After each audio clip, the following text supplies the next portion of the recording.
Welcome to HP Fanfiction. Support me by subscribing the channel. Also, like and share the video to keep me motivated to make more videos like these. Today was the day that Harry had been waiting for almost 2 years, the day that he would be able to see his godfather as a free man, if nothing untoward was to happen to prevent it. He was nervous that he would freely admit he knew nothing was assured in the wizarding world, but he would do everything he could to ensure the wrongfully accused man was clear, so that he could live the life he had been robbed of for the last 14 years. He knew that he and Arcturus were going to make waves in the community today, but he did not care about what people thought.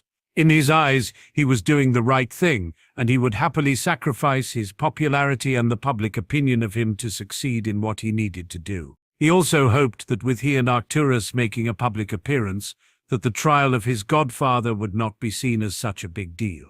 Harry was sat opposite the older man as he always did while they ate, and he could see that the man was excited.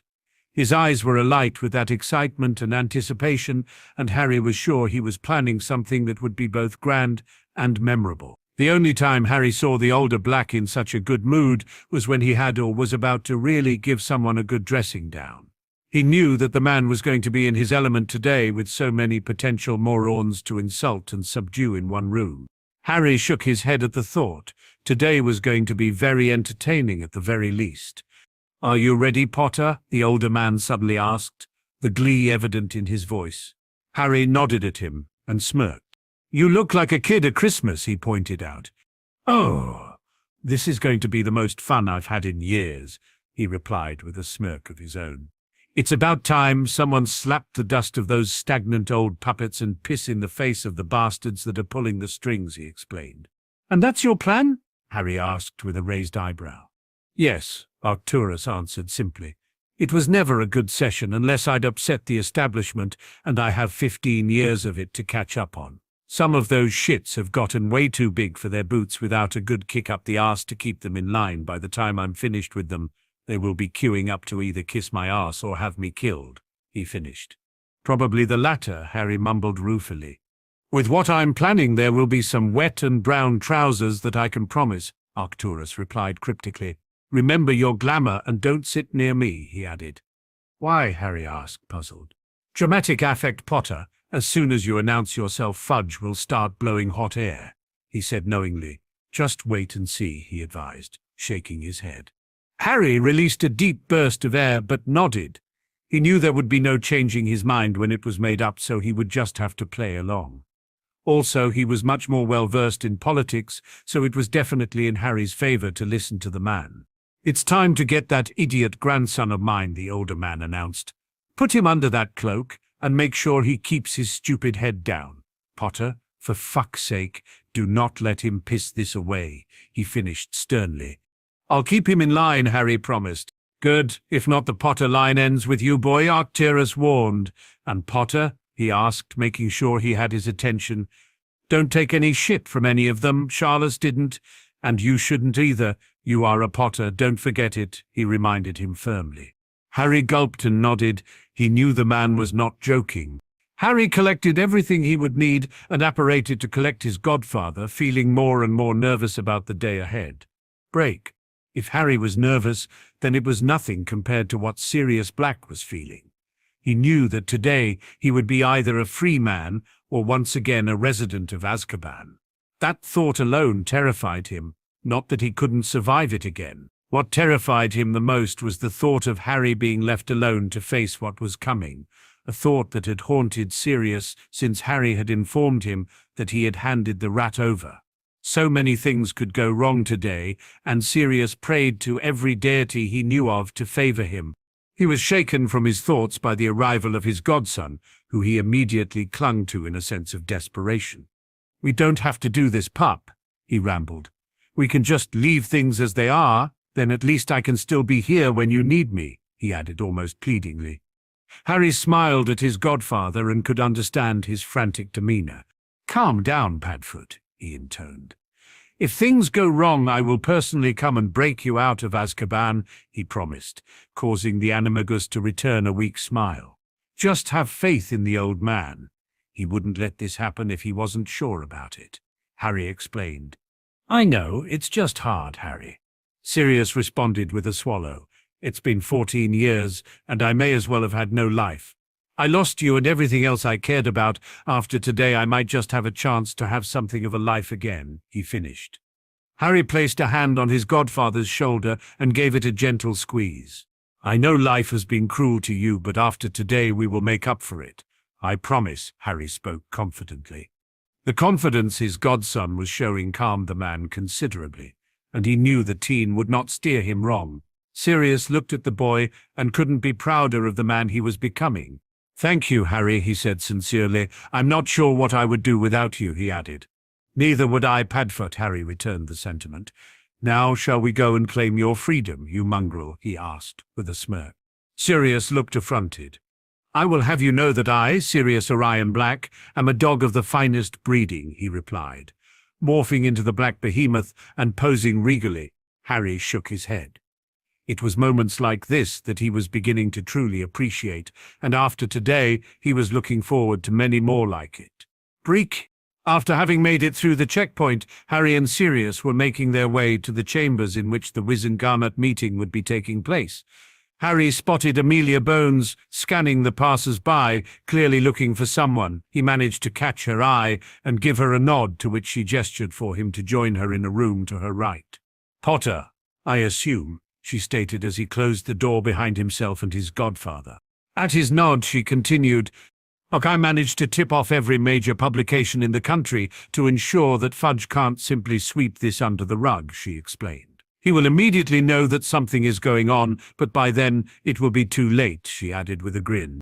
Good thinking, Harry praised her, not having considered that option. There is something you should be aware of, though, Madame Bones, Harry informed her. What's up, Potter? She asked with a warning tone. I don't want to ruin the surprise, I just want you to be prepared for anything, he replied cryptically, having had second thoughts about filling her in on all the details. I don't like the sound of that, she muttered, shaking her head. Oh, it's a good thing for us. It is certainly going to create some fireworks, though, so just be prepared, he responded with a smirk. Why do I get the feeling I'm going to have to arrest you one day? She asked ruefully. Did you bring him? She added. He's right here, Harry stated, gesturing to the space next to him. Sirius removed the cloak from his head to show that he was present. Good, she replied. Keep hidden until Pettigrew is declared guilty. I have several auras in the crowd to make sure nothing happens. And Potter, she said, turning back to face Harry, stay vigilant. I wouldn't put it past some of those in there to take a shot at you or him. She finished, nodding towards the animuggers. I would welcome the attempt, Harry challenged sincerely. Amelia shook her head. I'm sure you would now. There is one other request I have, she said, looking very serious. And that is? Harry questioned. Do not mention the Dark Lord, she instructed firmly. Today is about setting him free. Everything else will have to wait. We don't want to give them any reason to discredit you. We want to get in and out as soon as possible. This is going to cause a big enough stir, she warned. Harry nodded. You're right. I have a plan in motion for that anyway, where the proof will be irrefutable, he replied knowingly. Good. Now go and get a seat. It will be starting soon, she informed the pair. Harry and Sirius entered the chamber to see that almost every seat in the room was full. He caught the eye of Jonathan Greengrass, who sat in the section of the older families, and gave him a wink. The man realized who it was after a moment and shook his head while grinning in recognition. He managed to find a couple of seats around midway up the public gallery and decided to simply wait until the festivities started. He noticed Dumbledore staring at him from the Chief Warlock position and gave him a nod. The old man's eyebrows almost disappeared as he realized who the unfamiliar young man was, and his eyes twinkled in anticipation. Evidently, he had not been told about the rat yet. Harry looked on as Cornelius Fudge made his entrance, surrounded by his usual cohorts, including, to Harry's delight, Lucius Malfoy, who strutted along next to the minister. Fudge paused when he realized how full the room was, but managed to hide his shock fairly well and proceeded to take his seat next to Dumbledore, with Malfoy situated on his right. When the man was seated, Dumbledore banged his gavel several times to silence the room. Ladies and gentlemen, We have been requested to join here today by Lady Amelia Bones, head of the Department of Magical Law Enforcement, to discuss a matter of a grave injustice, he explained. Madam Bones, the floor is yours, Dumbledore informed her. Thank you, Chief Warlock, she said, inclining her head towards the older wizard. Ladies and gentlemen, I hold in my hand here an arrest and conviction record that makes for some very interesting reading, and had it not been brought to my attention, it is something I would never have looked at, believing, as you all do, that the man in question is guilty of everything that said record pertains to, she began. I would like to read some of this record to you and beg that you have patience and indulge me, she requested. There was a little bit of murmuring amongst the crowd, who clearly thought they were having their time wasted on such a small matter, but they allowed the head of the DMLE continue. It begins in June 1977 with a charge of public indecency. She began again. The man in which this record refers to had gotten intoxicated after his Hogwarts graduation and exposed himself to a group of passing witches in Diagon Alley, stating that my wand is superior to any you will come across. She paused to allow the small pockets of laughter in the room to pass. Said man then proceeded to vomit on one of the witches and proclaim that she was now fit for any ball, as she wore the contents of the finest stomach in all the land. She finished shaking her head.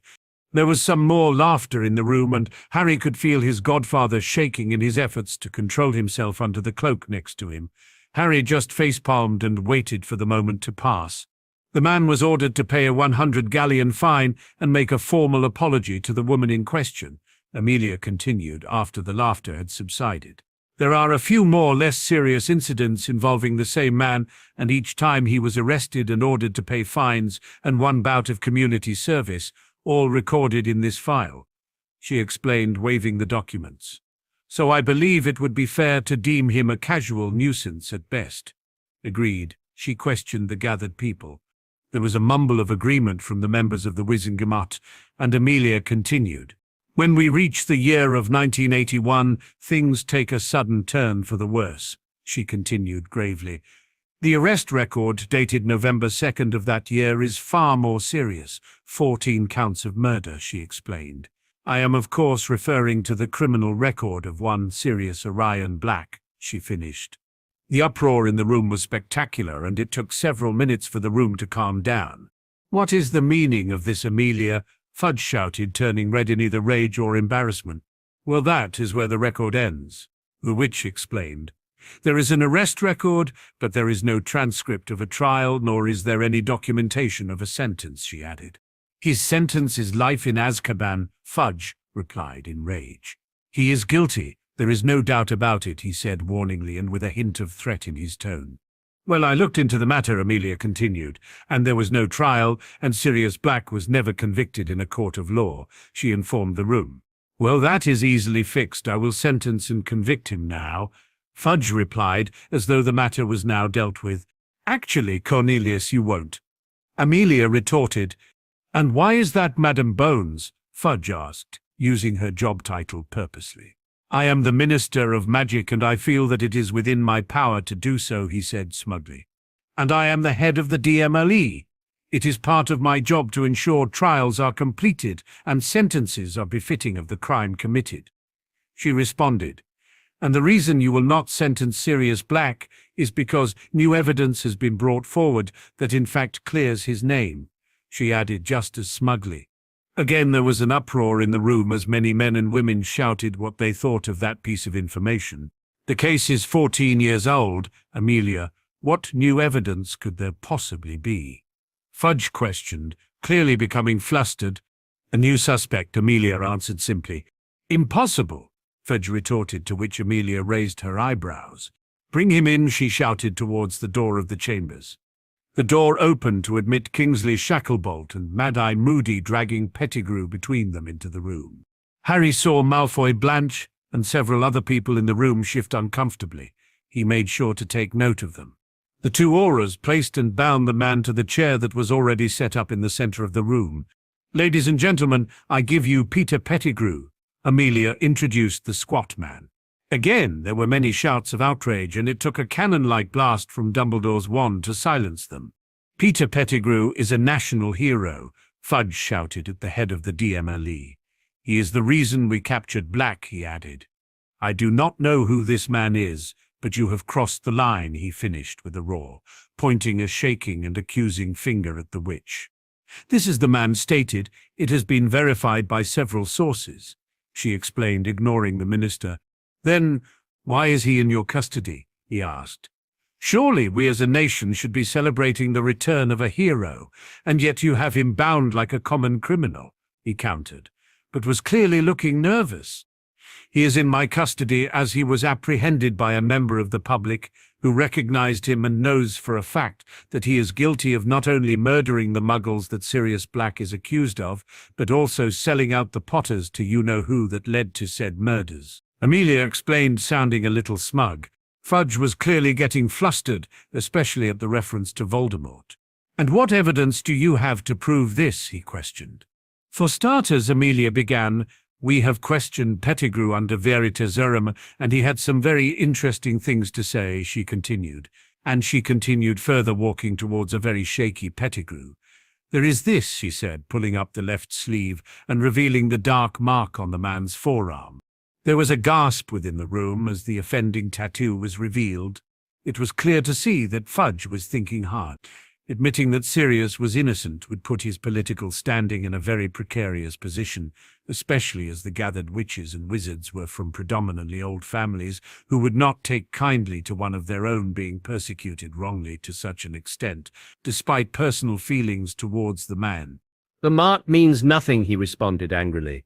"Some of the most prominent members of the community have been marred with its ugliness unwillingly, it being given to them under the Imperious curse," he concluded with a nod. "That may be so, Cornelius," Amelia retorted skeptically, "but you cannot break the Fidelius charm unwillingly, even if you are placed under an Imperious or even given Veritaserum," she explained knowingly. "The fact of the matter is that Peter Pettigrew is guilty. Why else would he hide for all these years?" she asked the room in general. "Perhaps he was scared," Fudge tried. "Of what exactly?" Amelia replied with a raised eyebrow. "Sirius Black was in Azkaban, and he was hailed a hero. What possible reason would he have to spend the best part of the last 14 years hiding in his animagus form?" she questioned. "No, see here, Amelia, Peter Pettigrew is not an animagus," Fudge responded triumphantly. "He is not on the register, and none have been registered in almost 40 years, he concluded confidently. "Now, if you cannot offer me any other evidence besides a mark that means nothing and your own speculation, then we will end this farce," he said with a sharp nod. Amelia stared at the man and couldn't believe he would think she would allow it to rest so easily. "Come off it, Cornelius, you know as well as I do that there are hundreds of unregistered animagi out there," she pointed out. "And I will happily administer Veritaserum to him again to prove to everyone here that what I have said is true," she replied. Lucius Malfoy leaned into Fudge and whispered in his ear, which caused the man to nod vigorously and grin victoriously. "Veritaserum can only be used if it can be assured that the man is in his correct frame of mind and has not been subject to mind-altering spells," he replied. "And I am confident that if what you have said is true, that this man has spent more than a decade in an animagus form, then he is in no mental condition to be held accountable under the potion, and add to the matter that he was brought in by a member of the public. As you say, we cannot guarantee that his mind has not been altered unduly to corroborate what you claim," he responded. "So it is in the interest of our community that I do not allow you to proceed, and all dealings pertaining to Mr. Pettigrew today will be stricken from the record, and the media present will not be allowed to publish or speak of anything witnessed here this morning. Vows of silence will be taken on the matter before anyone leaves," he concluded with a smirk. Harry had seen enough of the minister's antics, and with a wave of his hand across his face, he dispelled his glamour and stood. "I don't think so, Fudge," he spoke loudly, but controlled in his emotion. The minister looked towards the young man and frowned. "And what concern of this is yours?" he asked irritably. "It was I who apprehended and brought him in," Harry replied. "And who might you be?" Fudge asked with a raised eyebrow. "Lord Harry James Potter," the teen replied neutrally. A heavy silence fell across the room as the identity of the young man sank in. Many sat with mouths wide open, and some looked as though they had been slapped.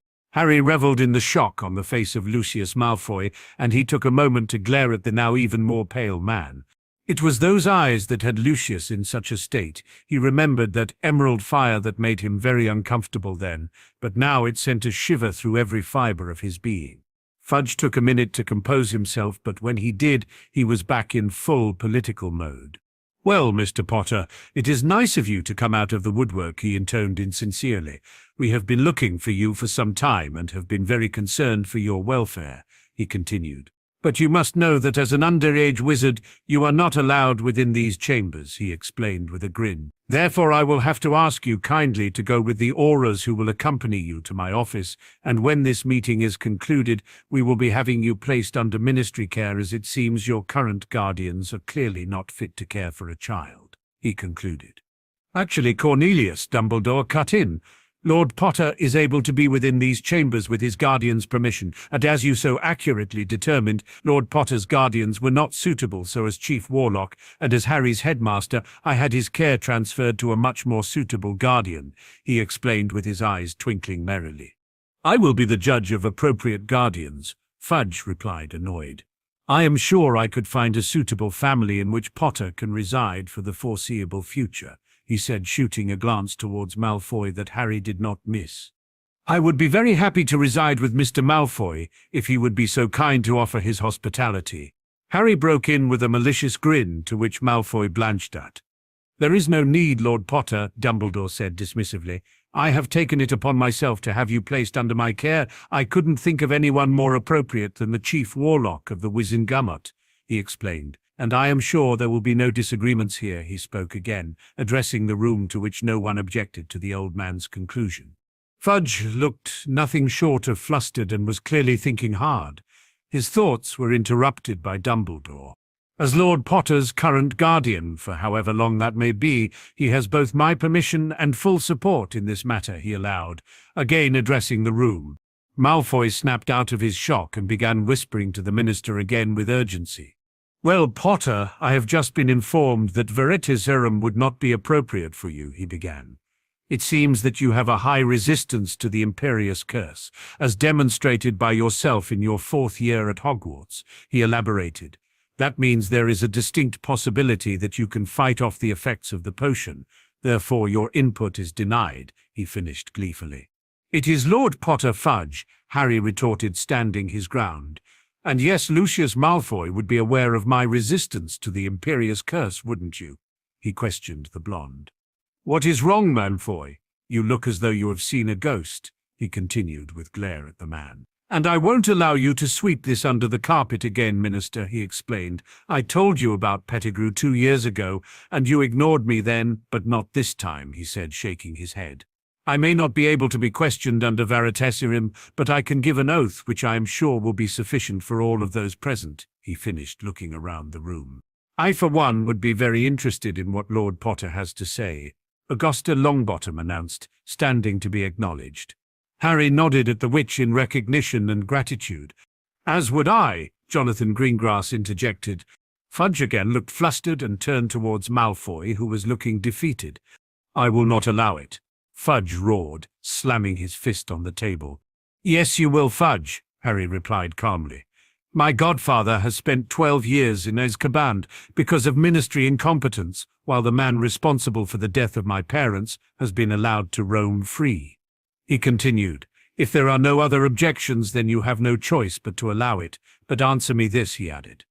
"Why would I lie about this? Why would I be here speaking on behalf of Sirius Black if he was the reason my parents were murdered?" Harry questioned gravely. "Clearly someone has addled your brains," Fudge retorted. "You were just informed of my resistance to the Imperious Curse. If you believe someone has messed with my mind, then it would be weak enough to be completely under the influence of the potion. So then we can proceed with that avenue," Harry responded. "Or you can let me give an oath and we do it that way. It is your choice, Minister," Harry replied triumphantly. There was silence for several minutes as Fudge blustered and clearly tried to counter the young man. "Excellent," Amelia cut in after more than an appropriate amount of time had passed. "If you would care to come down, Lord Potter," she requested. Harry approached to where Amelia indicated and waited for her to proceed. If you would give an oath that you will tell the truth and answer all questions honestly regarding the events in question, then we may proceed," she explained. Harry gave the oath, and when everyone in the room was happy that it was given satisfactorily, Amelia continued. "Lord Potter, can you give in your own words your account of what you know to be factual in regards to what has been discussed today?" she requested. Harry went on to explain the events of third year and the conclusion in which Pettigrew was discovered, and admitted his guilt. He then went on to explain that Pettigrew escaped and Fudge dismissed the claims of himself, Ron and Hermione. "So to the best of your knowledge, Sirius Black is indeed innocent of the crimes he has been accused of?" Amelia questioned when Harry had finished his version of events. "He is," he replied. "Are there any doubts to Lord Potter's account?" she asked the room. "I do not doubt Lord Potter's account," Lord Abbot cut in, "but it is not irrefutable. I, for one, need more evidence, and I think a trial for Sirius Black is necessary to eliminate any other doubts," he explained.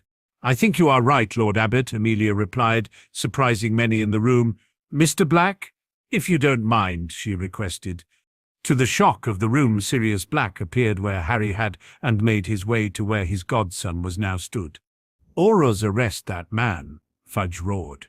Harry slid his wand into his hand and gave the man a cold glare. "Any man who attempts to attack my godfather will have to face me." He spoke quietly but dangerously, allowing some of his magic to escape him. The whole room was stunned by the showdown between the two until Augusta Longbottom intervened. "For goodness sake, Minister, we have just ascertained that Lord Potter was telling the truth," she pointed out exasperatedly. "This trial is simply a formality," she concluded. "Be that as it may, Mr. Black is still a wanted criminal and will be taken into custody. A trial will be ascertained at a later date," he replied clearly, looking to delay things and gain himself some time. "Oh, shut up, Fudge, you overblown piss monkey," a voice suddenly rang out. "The boy is here, so he will get his trial now, so you and your corrupt bunch of buffoons can't try and cover it up." The voice continued. Fudge looked murderous at such an interruption, and there was a lot of mumbling in disbelief that someone would dare speak to the minister in such a way. "Who dares address me in such a manner?" he asked angrily. "That would be me, you incompetent sack of shit. How the hell did a moron like you ever make minister?" a man questioned, rising to his feet. Harry could see Arcturus had clearly had enough of Fudge and his attempts to both stop the proceedings and delay them any way he could. "And who the bloody hell are you?" Fudge asked angrily, but with a hint of wariness. "I would be Baron Arcturus Orion Black, head of the Black family," Arcturus answered. There were several loud gasps and looks of shock within the crowd. Harry found it very amusing that most of the darker families were looking very smug and triumphant, all except for Malfoy, who looked on the brink of fainting. Fudge swallowed several times and attempted to compose himself, but failed miserably. Seeing his opportunity, Arcturus continued his tirade. "Is this what has become of this once great governing body?" he asked the room. "All I see now is a shower of bastards and cowards. Your fathers would be ashamed of you all." He continued, "You allow yourselves to be led by this glorified paper pusher who has his strings pulled by the biggest scumbag in existence," he added, gesturing to Malfoy, who was doing a very accurate impression of a gaping fish. "You all disgust me," he concluded. Baron Black, Theodore Knott Sr. called out. "It is good to see you alive and well," he said with a bow. "Tell me, we thought you were dead. Where have you been these past years?" he asked. "Not that it is any of your concern, you jumped-up fuckwit," Arcturus replied. "But I have been hunting," he finished with a grin. "It was recently brought to my attention that my grandson is in fact innocent. So I am here as his head of house to offer my unconditional support. He will, after all, be the next Lord Black," he explained. Baron Black, Lucius Malfoy, cut in, sounding very nervous. "I too would like to echo the sentiments of Lord Knott and say it is good to see you back. I, having married a daughter of your house, have been carrying out your duties in your stead. As you know, my son will one day be the head of your family," he explained with a bow. "Is that so?" Arcturus questioned. "And under what authority have you been acting in my stead?" he asked with a glare. "Was it voted on by the other families?" he questioned further. "It was I who appointed Lucius to that position," Fudge replied confidently. I felt that as he was married into your family and his son is the heir to the lordship that it was appropriate, he answered. So you gave my family votes without the permission of the governing body. Arcturus asked, clearly angry, and let me clarify, your son will never be the head of my family. I would sooner see it crumble to nothingness than allow a Malfoy to have that position, he spat. My grandson is my heir, and shall he not be able to produce an heir of his own? Then he already has one in place that will more than suffice, he explained coldly. I will be taking my votes back also, and this matter is not closed. Fudge, how dare you usurp the House of Black with your dirty politics, he finished, glaring at the now suitably cowed minister. I think that it is prudent for us to continue, Dumbledore cut in, looking very thoughtful and uncomfortable. Yes, we should, Amelia replied in a similar state. Administer the Veritaserum to Mr. Black, please, she requested, and attempted to compose herself. Sirius willingly took the potion, and the telltale glazed expression could soon be seen in his eyes. What is your name? Amelia asked him. Sirius Orion Black was the reply she received. Did you kill the muggles in question? She asked. No, it was Peter Pettigrew, was the monotonous answer. Were you the Potter's secret keeper? She questioned further. The room was silent, waiting for the man's reply. No, it was Peter Pettigrew, he answered again. There was furious whispering from the crowd, and Amelia waited for it to stop before she continued. Are you or have you ever been a supporter of the Dark Lord? She asked finally. No, I have not, nor ever will be, he answered firmly. Are there any other objections? Amelia asked the room, who was suitably shocked by the events of the day. When nobody objected, Dumbledore addressed the room. Then it is my duty to inform you, Mr. Black, that all charges against you are therefore dropped. You are now a free man, he finished with a smile. Sirius immediately stood and grabbed his godson in a crushing hug. We did it, he said dumbly. I'm finally free, he added, his eyes starting to water in happiness. Harry said nothing but hugged the man tightly, very pleased at the outcome. He turned to look at Dumbledore, who was looking between Harry and Arcturus knowingly. He gave the teen a smile and a nod. Oh, and one other thing, Arcturus said loudly, gaining the attention of the room. Any and all alliances that the House of Black has that I have not personally facilitated are hereby void and null. If any of you shits owes money to my house, you have 1 month to pay it in full, or the consequences will be very unpleasant, he finished with a glare. There was some very uncomfortable-looking men in the room now. I guess it turns out that you didn't need us, Andromeda said, approaching the small group with her husband. It looks like Potter handled it quite well, she added. No, but it was best to have you there in case things really got messy and that shit Lucius nearly caused some real problems. Arcturus explained bitterly. Speak of the devil, he muttered, seeing that Malfoy was approaching. Baron Black, Lucius intoned with an elaborate bow, I believe we have much to discuss in regards to your house, and in particular some of the financial investments I have made on your behalf, he requested. I have a very interested party who would seek an alliance with yourself, he finished with another bow. We, Arcturus replied, have nothing to discuss, you moron. Did I not make myself clear? He questioned the blonde. As for your interested party, he just like you can go and fuck himself. Arcturus growled firmly. You have no idea what you are doing, Lucius hissed with a whisper. Oh, I know exactly what I am doing, you French goat botherer. I was there that night back in June. Who do you think helped young Lord Potter here? He explained with a grin. Harry looked as though he wanted to kill Malfoy there and then and was clearly exercising some significant restraint. Arcturus stepped towards the blonde and spoke in a whisper. Believe me, Malfoy, nothing will give me greater pleasure than seeing Potter end you in the most painful way possible. I hope it is something I get to witness soon, he said with a sadistic smile. Malfoy blanched and made to flee, obviously to inform his master of the developments. Malfoy, Harry called out, causing the blonde to turn to him. I look forward to seeing you again. I think our world will be much better without scumbags like you in it. Even though your home country is very nice, I hear you had quite an unsuccessful business trip there recently. He finished with a smirk, seeing the look of realization dawn on the man's face as he managed to scarper. Might I assume that it is you that have been keeping young Mr. Potter here safe? Dumbledore addressed Arcturus, having approached unseen by the group. Arcturus growled at the intrusion, clearly not happy by it. "Assumptions are very dangerous things, Dumbledore," he retorted. "I suggest you don't make them where I am concerned," he advised. Dumbledore chuckled. "I see that you still have your venomous tongue," he intoned, undeterred by the man's demeanor. "And I see you are still an interfering old git with that annoying twinkle," the other man replied casually. "I believe we will need to have a conversation." Dumbledore returned questioningly. "Oh, we will be having a conversation when I can tolerate your presence enough to do so, and in the meantime you will hand over Potter's guardianship to my grandson, where it belongs," he demanded irritably, to which Dumbledore nodded. "I look forward to our conversation," he replied with a bow. "And may I offer the use of my flu connection?" he asked. "You will find it through the door behind my desk. I am sure you don't want to be delayed by the crowd who will no doubt want to be talking to you," he added, before leaving. Arcturus growled again and began swearing under his breath about old bastards and such.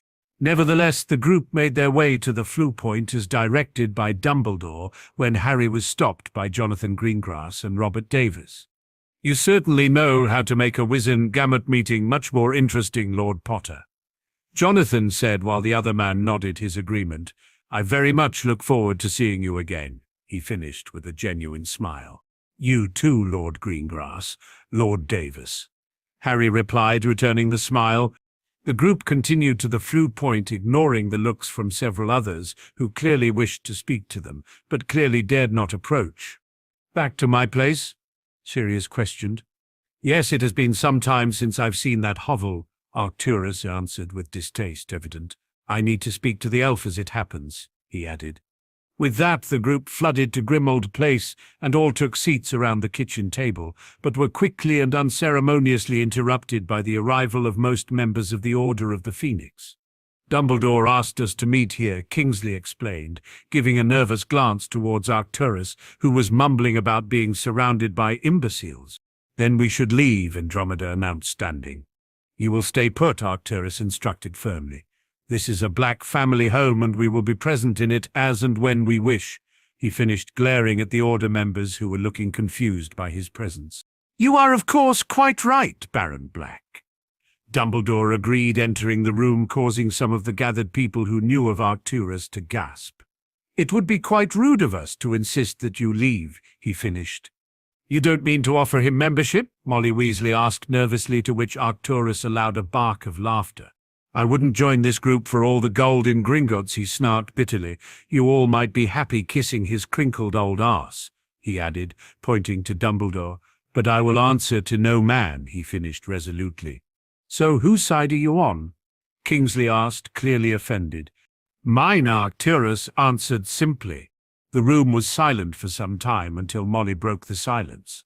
"So it is you that has turned Harry into what he is," she said accusingly to the older man, who glared in return. "I think you will find that I merely helped the boy when he was in need. Everything he has become is his own doing, and he should be proud of what he has accomplished, not that it concerns you," he pointed out. "He should be proud that he is a killer," she responded disbelievingly. "He should be proud that he has become his own man, and one that holds his family values as true as he does," Arcturus replied coldly. "He should be proud that he is willing to truly fight for what he believes in, regardless of what any of you think," he finished with another glare round the room. It was then that the door opened, admitting Mad-Eye Moody and McGonagall. "Well, Pettigrew has been—" Moody began, but froze at the sight of Arcturus, as did Minerva. "Auror Moody, I see your dodging and shielding did not improve over the years," Arcturus said disappointedly. "And stop gaping like a moron for fuck's sake," he added, shaking his head. Moody composed himself and snapped to attention. "Yes, sir," he replied loudly and clearly. "I lost my damn leg before I could improve, sir," he added in a military fashion. At least not all of you are completely brain-dead idiots," Arcturus mumbled. "Be seated, Moody," he commanded dismissively, and to the surprise of those in the room, the man obeyed. "I was not aware that you and Alistair were acquainted," Dumbledore spoke, addressing Arcturus, who ignored him. "Aye, he came and taught us a few things when I was training," Moody replied, still looking a little shocked. "Interesting," Dumbledore mused, stroking his beard. Nothing interesting about it, Arcturus cut in. I taught the boy a few things, end of story, he explained. Now, Minerva, it is good to see you, he added to the still stunned Scott. You too, Baron Black, she replied with a curtsy. I was upset to hear that your wife passed, she added sincerely. She was a good woman, who I plan on being reacquainted with soon enough, he responded genuinely, causing another silence in the room. Well, now that everyone is here, we can celebrate the fact that Sirius is now a free man. Dumbledore broke the awkward silence, to which those who were not in the know cheered for the man who had already begun to summon bottles of fire whiskey. Arcturus snatched a bottle from his hand. There will be plenty of time for you to drink yourself into a grave after the war, he growled to his grandson. Priorities first, he added firmly, to which Sirius just nodded. Have you been practicing? He asked. Every day, for as long as possible, Sirius replied. Good so, you won't be completely useless in a fight, Arcturus responded. And did you get your wands? He asked again, to which Sirius nodded, and removed one from a wrist holster. Willow and Cherry with direwolf claw and chimera heartstring with and obsidian focus crystal, he explained the elements of his wand. Satisfactory, the older man deemed. The gathering continued, with people having casual conversations, and Arcturus even spoke to Moody in a somewhat friendly manner.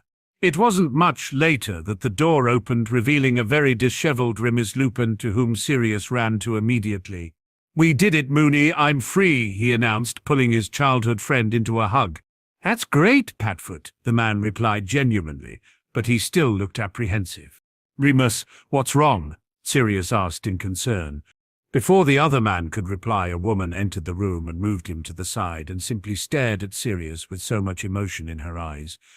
Oh, shit, Harry said, having recognized the woman. Hello, Sirius, the woman addressed the man, looking very nervous and uncomfortable. Everyone could see the shock on Sirius's face, but no one spoke a word. None of them recognized the woman, who looked as disheveled as Remus, but was clearly very beautiful. She had many scars on the skin that could be seen on her arms, and she looked a little ragged. But you're dead, Sirius replied dumbly, and fled the room as quickly as he could. Remus made to follow him, but was held back by the woman. No, Remus, I will go, she said firmly. It is me that has a lot to explain, she added, and followed the man from the room. Who the hell was that? Kingsley asked after a few moments had passed. That would be Sirius's fiancée, Harry replied to the shocked group. Break. Sirius entered the drawing room in complete shock and utter disbelief at what just happened. He paced backwards and forwards, mumbling to himself. No, it can't be right. Someone is playing a trick on me, he spoke to himself. She's dead. She wouldn't do that to me, he added, trying to convince himself that it wasn't true. His rambling was interrupted by the woman he was currently thinking about. She entered the room and closed the door softly. The two just stared at each other for some time before she broke the uncomfortable silence. Please, will you talk to me, Sirius? She pleaded. Please just let me explain. What is there to explain? Sirius asked in reply. You died 15 years ago, he said, shaking his head. I'm right here, she whispered, attempting to grab the man's hand, but he pulled away, much to her dismay. No, he denied, shaking his head. He looked at the woman. He could see it truly was her, but instead of feeling relieved, he felt angry. Had someone said to him only 24 hours ago she would walk back into his life, he would have welcomed it, but seeing her now did not reflect that sentiment. He was hurt, and he was furious. How dare she just walk back in like that? Sirius, please, she pleaded again. Please talk to me. Don't do this, she begged. Me, the man replied furiously. Me do this? It was you that did this, Marlene. How could you, he asked, becoming emotional. Please, I was scared, Sirius. Look at me, she demanded when the man would not meet her gaze. Look at what they did to me, she added, removing her blouse and showing off her scarred torso. I was ashamed. They turned me into one of them and I didn't know what to do, she said, beginning to cry. You should have come to me, Sirius replied. And you would have wanted me looking like this? She questioned bitterly and skeptically. Yes, Sirius replied simply. There was nothing that could have happened to you that would have made me want you any less, he confirmed firmly. Do you think so little of me? He asked. Do you think that I was only with you because of the way you look? If that is true, then you did not know me at all, he finished in disappointment again, turning from the woman. And it would have been that easy, you would have just accepted it? She asked. Yes, it is that simple, and yes, I would have accepted, but I would have hunted every one of those bastards down for what they did to you, he explained. The woman remained silent, and something within Sirius snapped. 15 years, Marlene, he began. 15 years I have mourned for you every single day. I thought of you and wished for nothing more than to have you with me. And for 15 years I have felt this pain, he choked, beginning to cry himself. And let me tell you, it doesn't get any easier. The pain does not go away. I just got better at dealing with it. He finished swallowing and just allowed himself to cry for a minute. I understand, she began, but was cut off. No, you don't understand, Sirius shouted. I thought you were dead. Do you know what that did to me? He asked. Even if I didn't end up in Azkaban, there would never have been anyone else for me. You were my whole world, and you just left as though I was nothing, he added bitterly. It wasn't like that, she replied quietly through her own tears. Then what was it like? Sirius retorted. Explain it to me, because I don't understand, he said, grabbing her by the hands. Do you think people would have accepted us being together with me like this, she asked. You could have had any woman you wanted, besides Alice and Lilla's. Why the hell would you want a werewolf and one with these? She asked, gesturing to her scars. Because I loved you, he replied without hesitation. Because I loved every last thing about you, and no other woman could be you, and they never could be, he continued.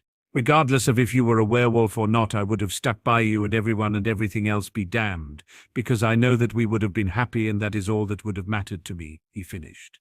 Loved me? She asked quietly. So you don't anymore? She questioned desperately. There will never be a day that I stop loving you, Marlene, but after this, what do you expect from me? He returned. To please not shut me out and give me a chance to make it up to you, she asked, gripping the man's hands tighter in her own. When he did not reply, she continued. All I wanted was to come back, and I almost did, she began. I got back to England and heard that you-know-who had been killed, and that you had been sent to Azkaban for being a traitor, she explained. I was innocent, Sirius replied heatedly.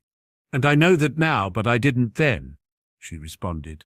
I believed for all these years that you were guilty and that it was me that had driven you to it. It wasn't until Remus found me and explained everything that I realized how stupid I had been, she continued. And I knew I had to come back and see you, if only to apologize. I couldn't live with that kind of guilt, she sighed, shaking her head. When the man remained silent, she continued. I love you, Sirius Black, and I never stopped loving you, she spoke sincerely, grabbing his chin and turning him to face her. Even though I thought you were guilty, and I tried to stop loving you, I couldn't, she whispered, clearly ashamed. I still love you, and there has never been another man for me. This, she said, waving her left hand in his face, showing a white gold ring with a diamond in the center, is meant to be for life, no matter what, and I'm sorry that I didn't understand that. But I was young, and I was scared, and I still am, she admitted.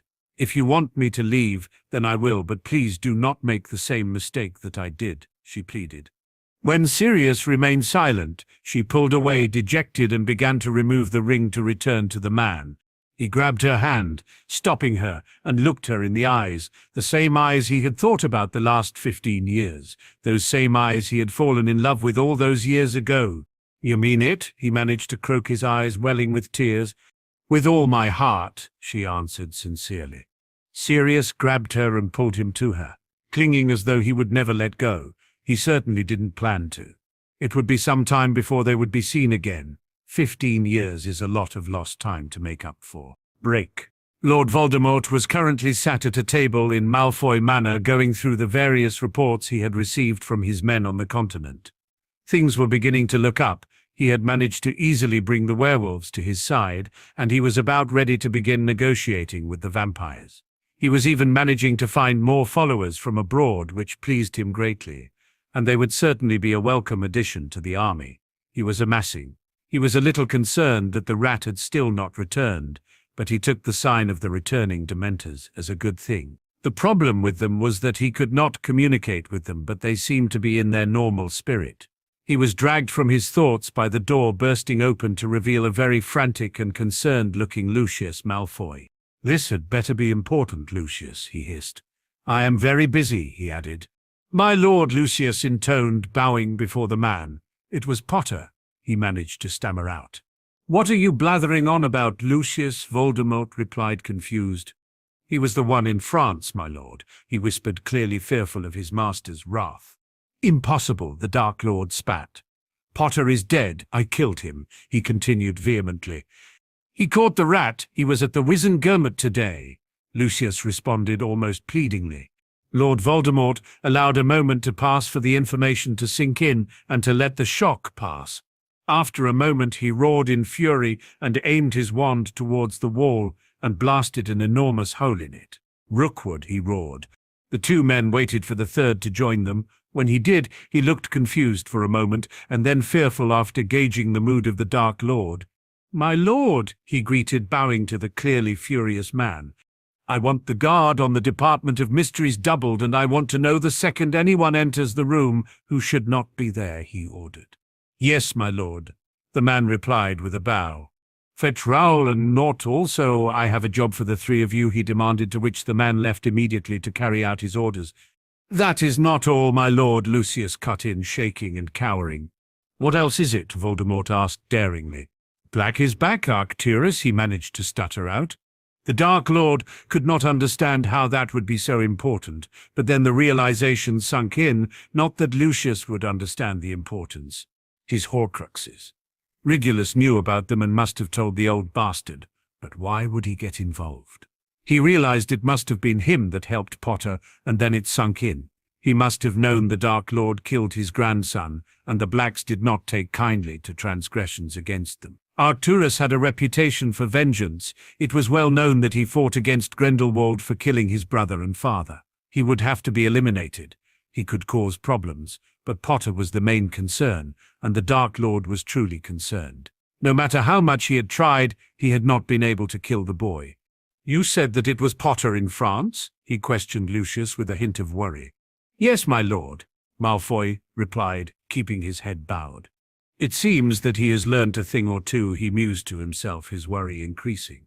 He knew he would have to gauge how powerful and skilled the boy had become, and he needed to know the contents of that prophecy. Something felt very wrong to the Dark Lord. He just hoped that Wormtail had been unsuccessful in reaching the castle. "I want Potter punished," he suddenly spat. "I don't care how, but I want it done," he roared, his worry turning to fury but not completely fading. "What would you have me do, my lord?" Lucius asked. "I want you to tell me everything and keep doing what you are doing, Lucius," he commanded. "Keep close to Fudge and report back everything and anything," he added. Rookwood returned with Nott and Raoul, who were both looking concerned, both having been present at the meeting this morning. "My lord," they all intoned in unison. "Lucius," he said, addressing the fourth man. "How would you suggest we get to Potter?" he asked.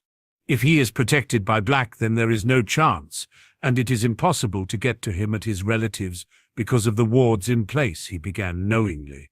"But we could get to him through the people he cares about," he added, clearly having an idea. "And that would be?" the Dark Lord asked. "The Weasleys," Lucius replied with a smirk. "There you have it, gentlemen," the Dark Lord said to the other three. "That is your mission, and do not fail me," he warned darkly. The other three men just nodded and left. They had a job to do. Augustus Rookwood, Thorfinn Raoul, and Theodore Nott, Sr., was stood at the edge of the ward line on the Weasley property. It had taken a week to gather everything they would need to carry out their mission, but they were satisfied the plan would go off without a hitch. Rookwood was a man of intelligence and refused to listen to Raoul's suggestion of simply blasting their way in and killing everyone in sight, much to the other man's chagrin. Instead, he had devised a cunning plan that would see the mission complete with a much smaller chance of them getting killed or injured. Having worked in the Department of Mysteries for many years, he had been privy to information and developments that the general public had not been, and although due to various oaths he could not talk about such things, there was nothing preventing him from using such advancements. In his hand he was carrying one of these said advancements, a ward transition implement. This item would cause the wards of a property to simply reverse and, depending on the type of ward, could simply kill the occupants of the warded area. The item did have its limitations, however. It could only be used on a certain sized area for it to work effectively.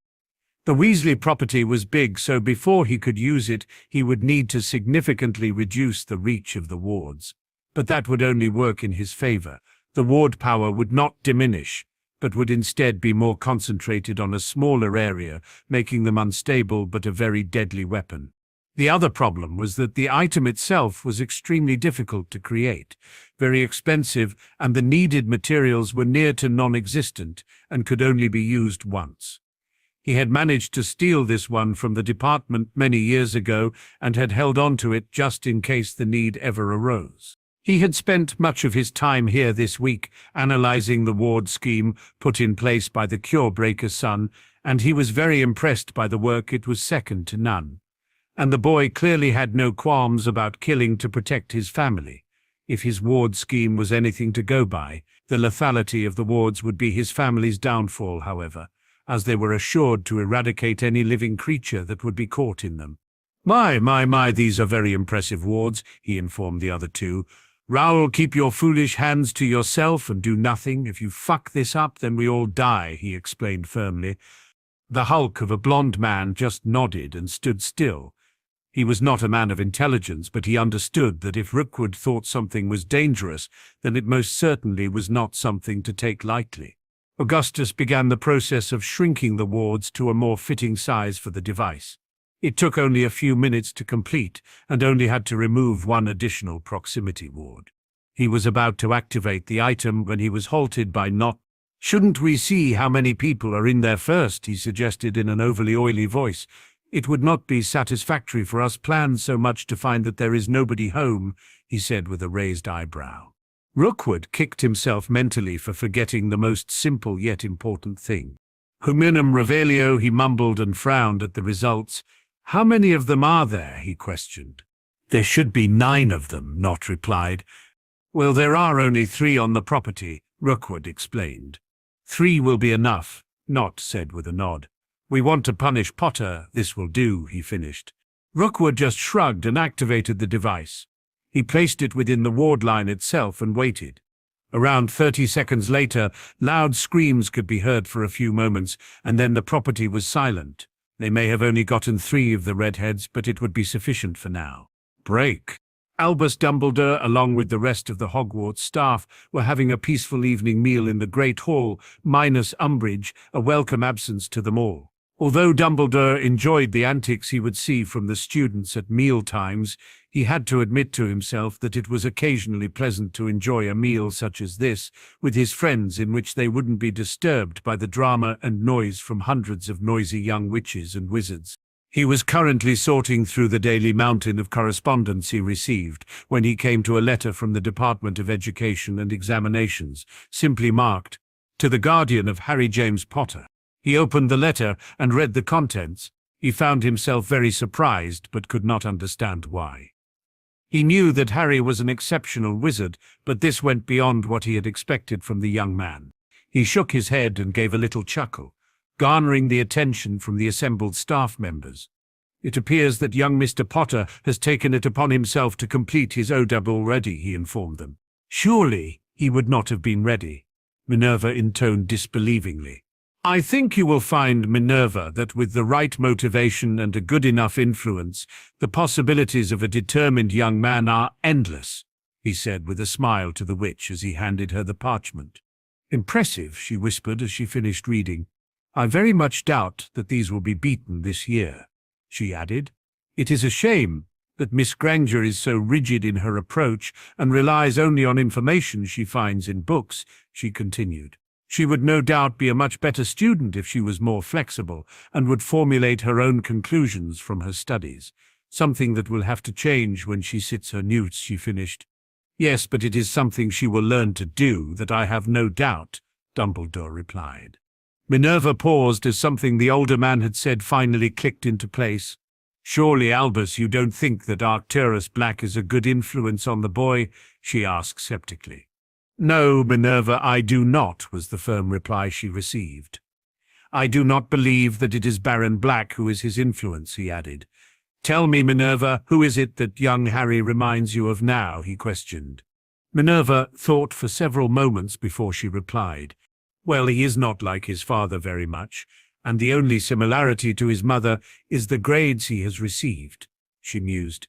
If I had to say he was like anyone, then it would have to be his grandfather, she concluded.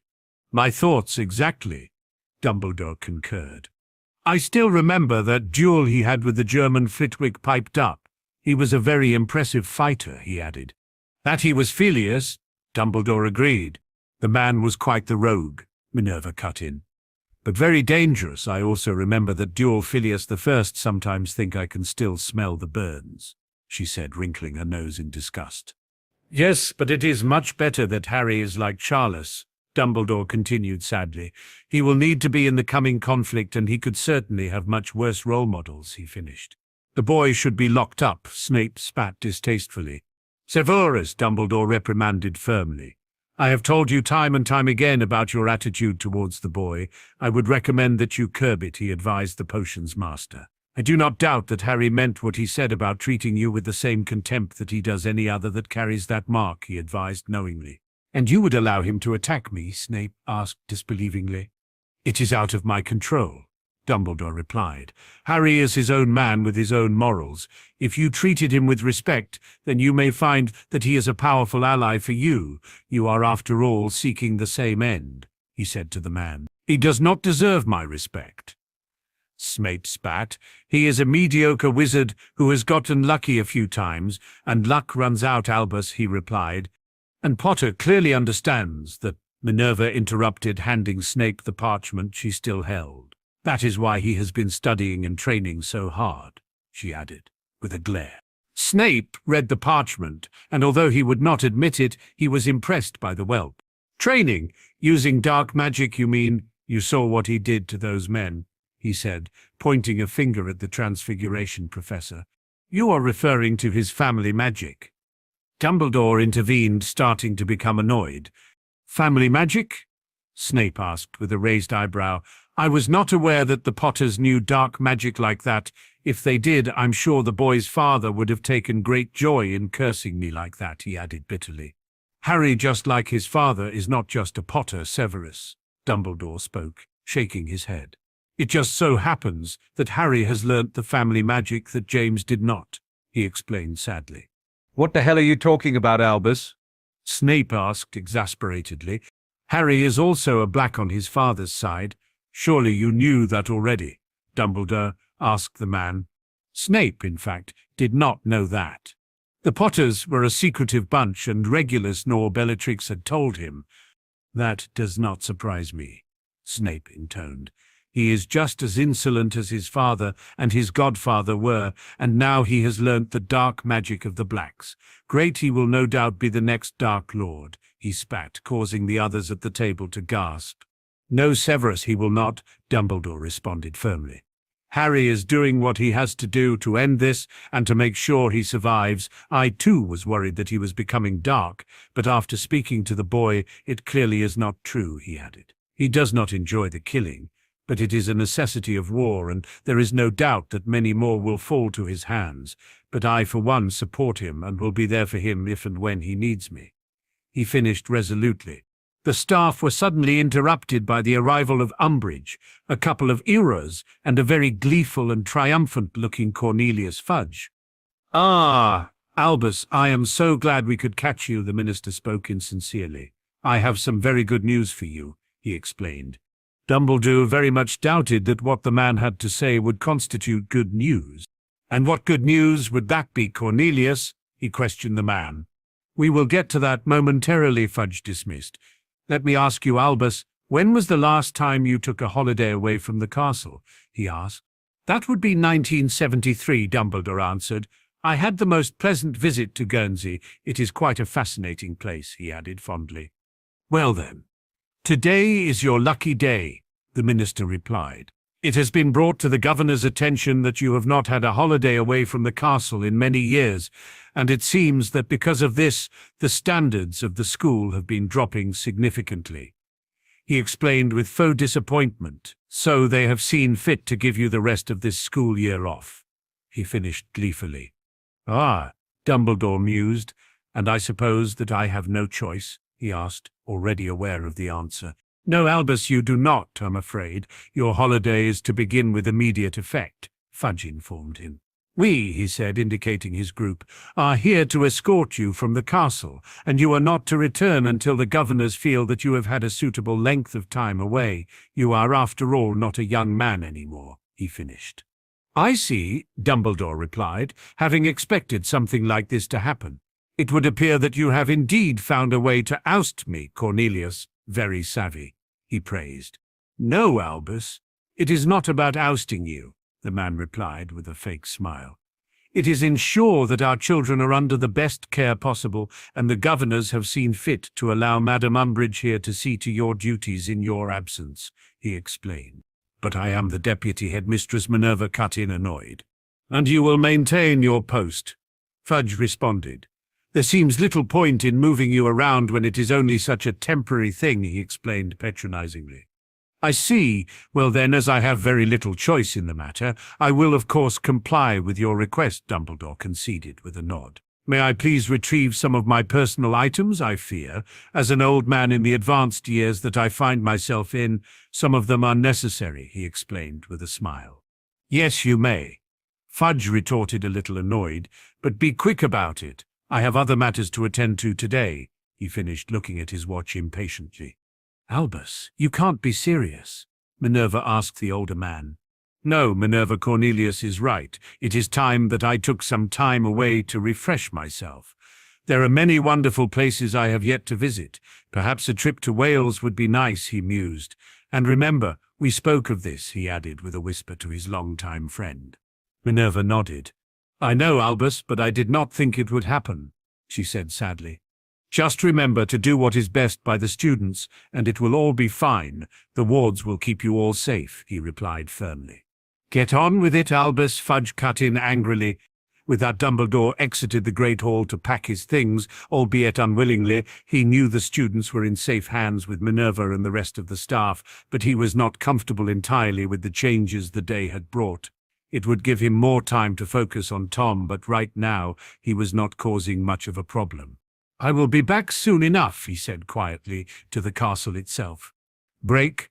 The past week for Harry had been spent training and avoiding leaving the house as much as possible.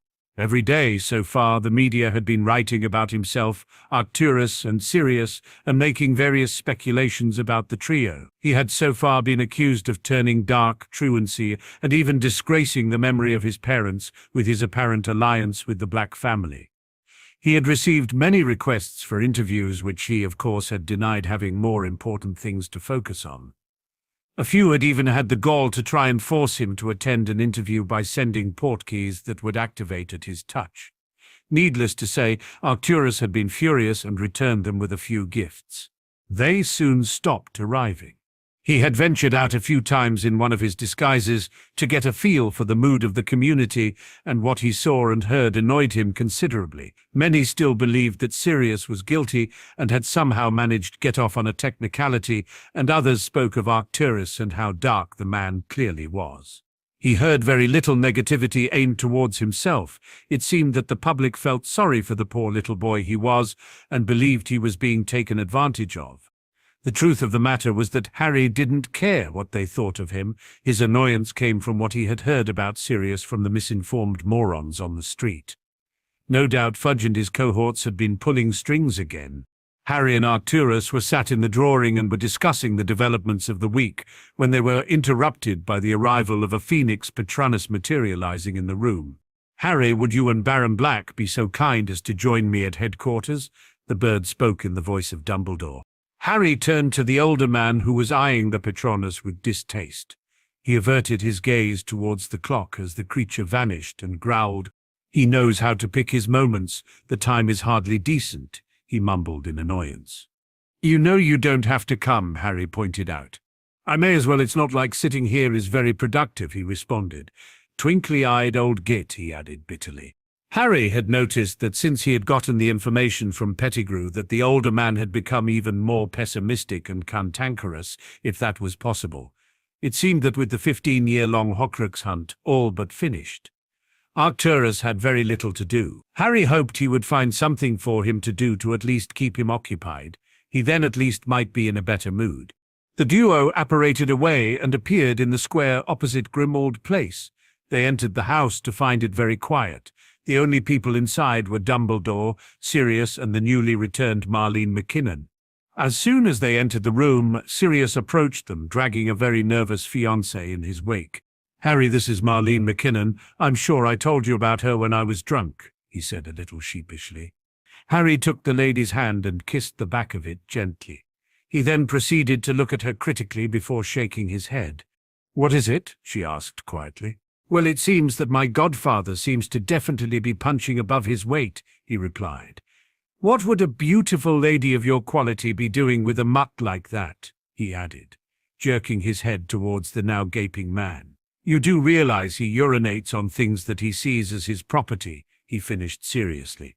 The woman turned red and giggled at the younger man. "That was only once," Sirius whined. "I couldn't control the animal back then, and I could smell Moony everywhere," he said in annoyance. "And you can get your own woman," he added, pulling the lady towards him. "There's a bloody queue of them out there lined up and waiting," he finished, pointing towards the door. "What the hell are you talking about?" Harry asked, frowning. "Oh, you haven't seen it, have you?" Sirius asked gleefully.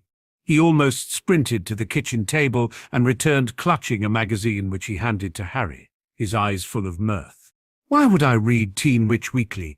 he asked the man, who was clearly trying not to laugh. "Just look," he said, pointing to the magazine, to which Harry complied reluctantly. "Harry Potter, Heartthrob." "Oh, this isn't good," Harry muttered, shaking his head. The head shaking did not stop at all while he read the article. Harry was simply horrified by what it contained. The article continually speculated on his love life and how many witches' virtues he had claimed. They made him out to be some kind of Don Juan that was systematically fornicating with the entire population of witches within and beyond the country boundaries. They described him as a hunk of muscle with the most enticing emerald eyes and claimed that any witch would be lucky to find herself on the arm of such a wizard. The icing on the cake for Harry was the appeal they had published asking any women to come forward and share their experience with the young man. Throughout the entirety of Harry reading, Sirius was roaring with laughter to the point of tears. When he saw that his godson had finished, he placed an unconvincingly comforting hand on his shoulder. "Now, Perp," he began in a false fatherly tone, "don't you think that you should consider marrying one of these young witches whom he pulled the article from the young man's clutches and scanned for a quote you have used to holster your wand?" He finished laughing again. "It's not funny, Sirius," Harry hissed angrily. "None of it is true," he added with a frown. "Where the hell did you get this anyway?" he asked. "It's not like it's the kind of thing you would read," he pointed out. "I caught Dora reading it," he shrugged. "She seemed upset that she was not one of your conquests, or," he scanned the page again, "a part of your harem of hot honeys," he roared again in laughter. "That's enough, you two," Arcturus cut in. "I don't give a damn where or how Potter is getting his jollies. We were asked here for a reason," he finished questioningly, looking towards Dumbledore, who nodded. "Yeah, Albus, what was so important that we had to wait for these two to get here?" Sirius asked with a frown. "I'm afraid I have some very bad news," he replied sadly, his eyes absent of the usual twinkle.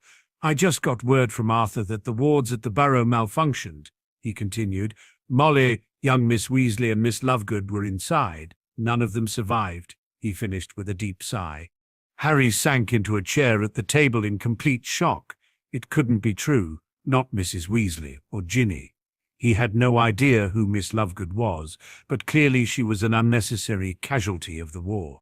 Dumbledore watched as Arcturus whispered something into Harry's ear and saw how the shock vanished and an impassive mask formed in its place. He didn't like that the boy was bottling his feelings, but he knew and understood that there were times it was necessary, particularly if people looked to you in difficult times for guidance. "Bill would have placed those wards," Harry said quietly. "He is one of the best curse breakers in the country. This does not feel right," he finished, shaking his head. They are my thoughts, exactly, Dumbledore replied seriously. Something is amiss, and I will get to the bottom of it, he vowed to the gathered people. It's too much of a coincidence, Arcturus cut in. Definitely his work, he added thoughtfully. What the hell could cause the wards to attack its own occupants? Sirius asked. I'm afraid wards are one of the things I have little understanding of, Dumbledore replied, but I do not doubt that some of Tom's followers are exceptional with them, and certainly had a hand in it, he finished. I'm going to have to draw him out, Harry suddenly said. What do you mean? Sirius questioned. Well, I thought that after the Hogsmeade attack and the Azkaban breakout, that people would wake up, and if they are now blaming outright murder on accidents, then I doubt they ever will, not unless they see him for themselves, he explained. What are you planning, pup? Sirius asked gravely. He knows that I am alive, right? He asked. When the others nodded their agreement, he continued. Well, now, more than ever, he is going to want that prophecy, and he will have people watching it constantly. He continued again, getting a nod of agreement. Do you think he would trust anyone else to get it for him? Especially if you three are with me, he finished, indicating the other men in the room. That's some smart thinking, Potter, Arcturus intoned.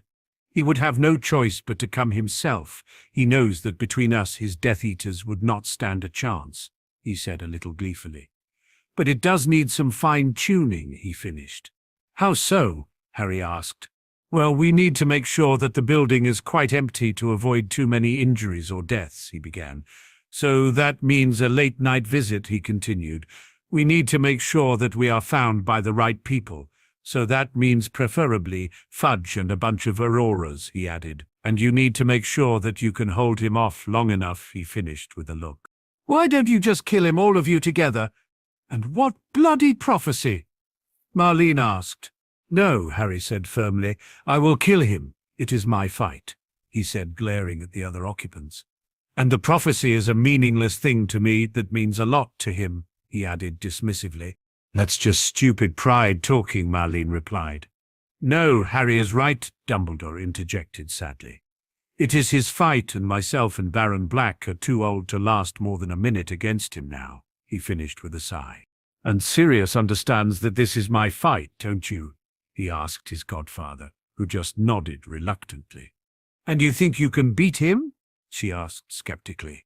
Not yet, Harry answered simply, but I will be able to one day. For now I just need to be able to hold him off, and that gives me a chance to see how much I need to improve, he added thoughtfully. You're mad, Marlene said, shaking her head. If Lils was alive, she would kick your ass for being so stupid, she added. Well, she's not, is she? Harry replied coldly, and Marlene could see the emerald fire ignite in his eyes. It made her shudder uncomfortably. I'm sorry, Harry, I shouldn't have said that, she apologized genuinely. It's fine, Harry replied, dismissing her with a wave. We need to work on getting Fudge out of office, too. He is not a wartime leader. Shit, he isn't a leader anyway, Harry said ruefully. He has indeed become quite the problem, Dumbledore cut in. What do you mean? Arcturus asked. Well, it seems that he has succeeded in having me removed from the castle and has placed Dolores Umbridge in control of the school. Officially, I am on an extended holiday, he explained. That is not good, Harry surmised. No, it is not, but there is very little that can be done. He has had it approved by the governors, Dumbledore replied. Well, it does give you time to work on removing Fudge, Harry mused. I'm sure the two of you could come up with something, he said, gesturing between the headmaster and Arcturus, who looked as though he wanted to strangle the boy for suggesting such a thing. Harry caught the look and shook his head. For fuck's sake, this isn't about you and your egos, he said irritably. This is about finishing this, and getting rid of Fudge can make it easier, he continued. You are both grown men. I don't care if you don't like each other, but you both want this. Both are intelligent enough to pull it off. And I'm sure that between you it will not be a problem, so just bloody well get on with it, he finished breathlessly. You are, of course, right, Harry, Dumbledore responded. I guess it is easier, Arcturus responded. But if you talk to me like that again, boy, so help me, I will curse you, he added, looking at Harry with venom. You always say that, but you haven't done it yet. Harry pointed out. Your day will come, Potter, Arcturus retorted. Okay. We have a rough outline of what we are going to do. Sirius cut in. Is there anything else? he asked. I think I will have to take a trip to Hogwarts beforehand, Harry replied. To get the last one, he added, looking at Arcturus. Yeah, with him out of the castle, he said, pointing at Dumbledore. I don't think it is as safe, he finished grudgingly. Would you mind explaining what you are referring to, Dumbledore asked. Arcturus looked at the headmaster critically before he answered. Horcruxes, he replied simply. He has them, he added with a shrug. Dumbledore was not entirely surprised that the other man knew of them, but he was surprised that he had them, if he heard correctly. How many have you got? Dumbledore asked neutrally. But he was feeling very nervous, including that diary that Potter destroyed and the one inside him. 5, he answered. There is one more at Hogwarts, he added. I thought there might be, Dumbledore replied sadly. But I believe there are 7, he added. 7? Arcturus questioned. Yes, Tom is very superstitious and was very good at arithmancy. I initially thought he would have made 3, but from what you have said, I believe it is 7, he explained. So there is another? Arcturus asked disbelievingly. It makes sense that there is, Dumbledore answered. I very much doubt that the soul could be broken more times than that, and function, he explained. You seem to know a lot about these things for a light wizard, Arcturus observed with suspicion. How long have you been aware of them? He asked the older man. Since the end of Harry's 2nd year, when he handed me the diary, Dumbledore sighed. I have been trying to locate them ever since, he finished. And what about the one that was in the boy? How long have you known? He asked angrily. I discovered it at the end of his 3rd year after I ran a scan on his scar once he had driven off the Dementors, he explained. I spent the summer researching a way to remove it without killing him, he added sadly. And Arcturus asked further with a raised eyebrow. I found a way to do it, and was going to attempt it after the tournament had finished. I did not know how long he would need to recover, and thought that having the entire summer would be sufficient, he explained. Arcturus nodded. And what short of being hit with a killing curse would have done it? Arcturus asked, clearly curious. As far as I know, they can only be destroyed by fiend fire and basilisk venom, he added knowingly. You are correct, Dumbledore agreed with a nod. He sighed again before continuing. I found a ritual that would allow me to transfer the Horcrux from one vessel to another, he said. It can't be that simple, Arcturus replied, shaking his head. Indeed it is not, Dumbledore responded. To transfer it from one thing to another, it has to be an item of equal power, he explained. We are aware of how powerful Harry is, and I had to take that into consideration. The young man had just driven off over 100 Dementors with a single Patronus, he continued. Finding an item of such power was not difficult in the magical world, but I discovered it would not work, he sighed, shaking his head. Why not? Arcturus asked. Well, the Horcrux within Harry had been residing in a living vessel and would need to continue to do so, or it would simply break free and seek the other unhoused soul fragment. Tom would then be aware that someone had discovered his secret, and he would be free to make another, one that we would have no clue as to where or what it was, he explained further. So you had to find a live vessel of equivalent power to Potter to house it in, Arcturus stated. Indeed, Dumbledore replied with a nod. And? The other man asked impatiently. There are very few people as powerful as the boy, he pointed out. Dumbledore sighed. You would be correct, he said, inclining his head. That is why I was going to transfer it to myself, he added. The rest of the gathered party looked shocked at this proclamation. Even Marlene, who prior to this conversation had no idea what a Horcrux was dumbfounded. And what would that have done to you, sir? Harry asked sadly. It would have killed me at a reasonable rate, but it would have died with me, he explained nonchalantly. I am no longer as powerful as I once was, so I would have succumbed to it, though not as quickly as most others, he pointed out. You would have really done that for the boy? Arcturus asked skeptically.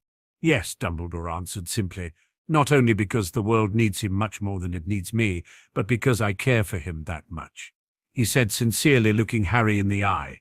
Harry was very much touched by the sentiment the older man was showing. He had to swallow back a lump, but he knew that Dumbledore could see how much it truly meant to him. Well, I didn't know you had that in you, Arcturus spoke, shaking his head in disbelief.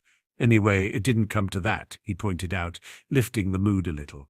Thank God, Harry whispered. We need to get this plan of ours formed into something more solid, but it is late. We should meet again tomorrow, Arcturus suggested, to which everyone agreed. Harry and Arcturus made their goodbyes and apparated back home, both retiring the instant they arrived. Harry would not sleep well that night. He thought of the sentiment that Dumbledore had shown him, but his thoughts were plagued by the death of both Molly and Ginny. He lay awake into the very small hours weeping for the two redheads, one who had been very much like a mother and the other on her way to becoming a close sister. He would not forget them, and he would make those pay that had a hand in their untimely end. Break. Daphne Greengrass had not had the peaceful holiday she had envisioned. Not only had she had to tolerate her sister's continual teasing about Harry Potter, but she could not even get a respite from the boy. He was plaguing her thoughts constantly, and that had been even before all of the articles had appeared in the newspapers. It annoyed her to no end, and she could still not understand why she was thinking of him so much. There was even no escape from him while she slept. She would dream about the day he saved her, and this had subsequently caused further problems. Her dreams caused her to remember things that she had forgotten about entirely. The thing that stood out above everything else was his smell. After one dream in particular, that was all she could think of. It wasn't the smell that bothered her per se, it was that the smell could only be identified as Harry. It was not a scent that was comparable to anything else. It was just him. No matter how hard she tried, she could not get the boy off her mind, and the lack of control she had was what got to her most. The day the articles started, things had only gotten worse. Astoria had happily read them all to her, and that one in Teen Witch Weekly had really bothered her. She believed what the article had said, knowing that any man as famous, popular, and handsome, no, just famous and popular, would conduct himself in such a way as the article described, and she could not understand why she got a pang in her chest whenever she thought of it. For some unfathomable reason to herself, she had kept all of the articles except for that one and found herself looking at them several times a day. She would read them and try to dislike the boy, but try as she might, they just annoyed her and caused that aforementioned pang to resurface. She hid the articles knowing that her sister would just tease her even more and that she could not handle. She would be returning to Hogwarts the next day and was spending her final day with Tracy, who was trying to get her to talk. She could see that something was bothering Daphne and was unrelenting in her efforts to get her friend to open up.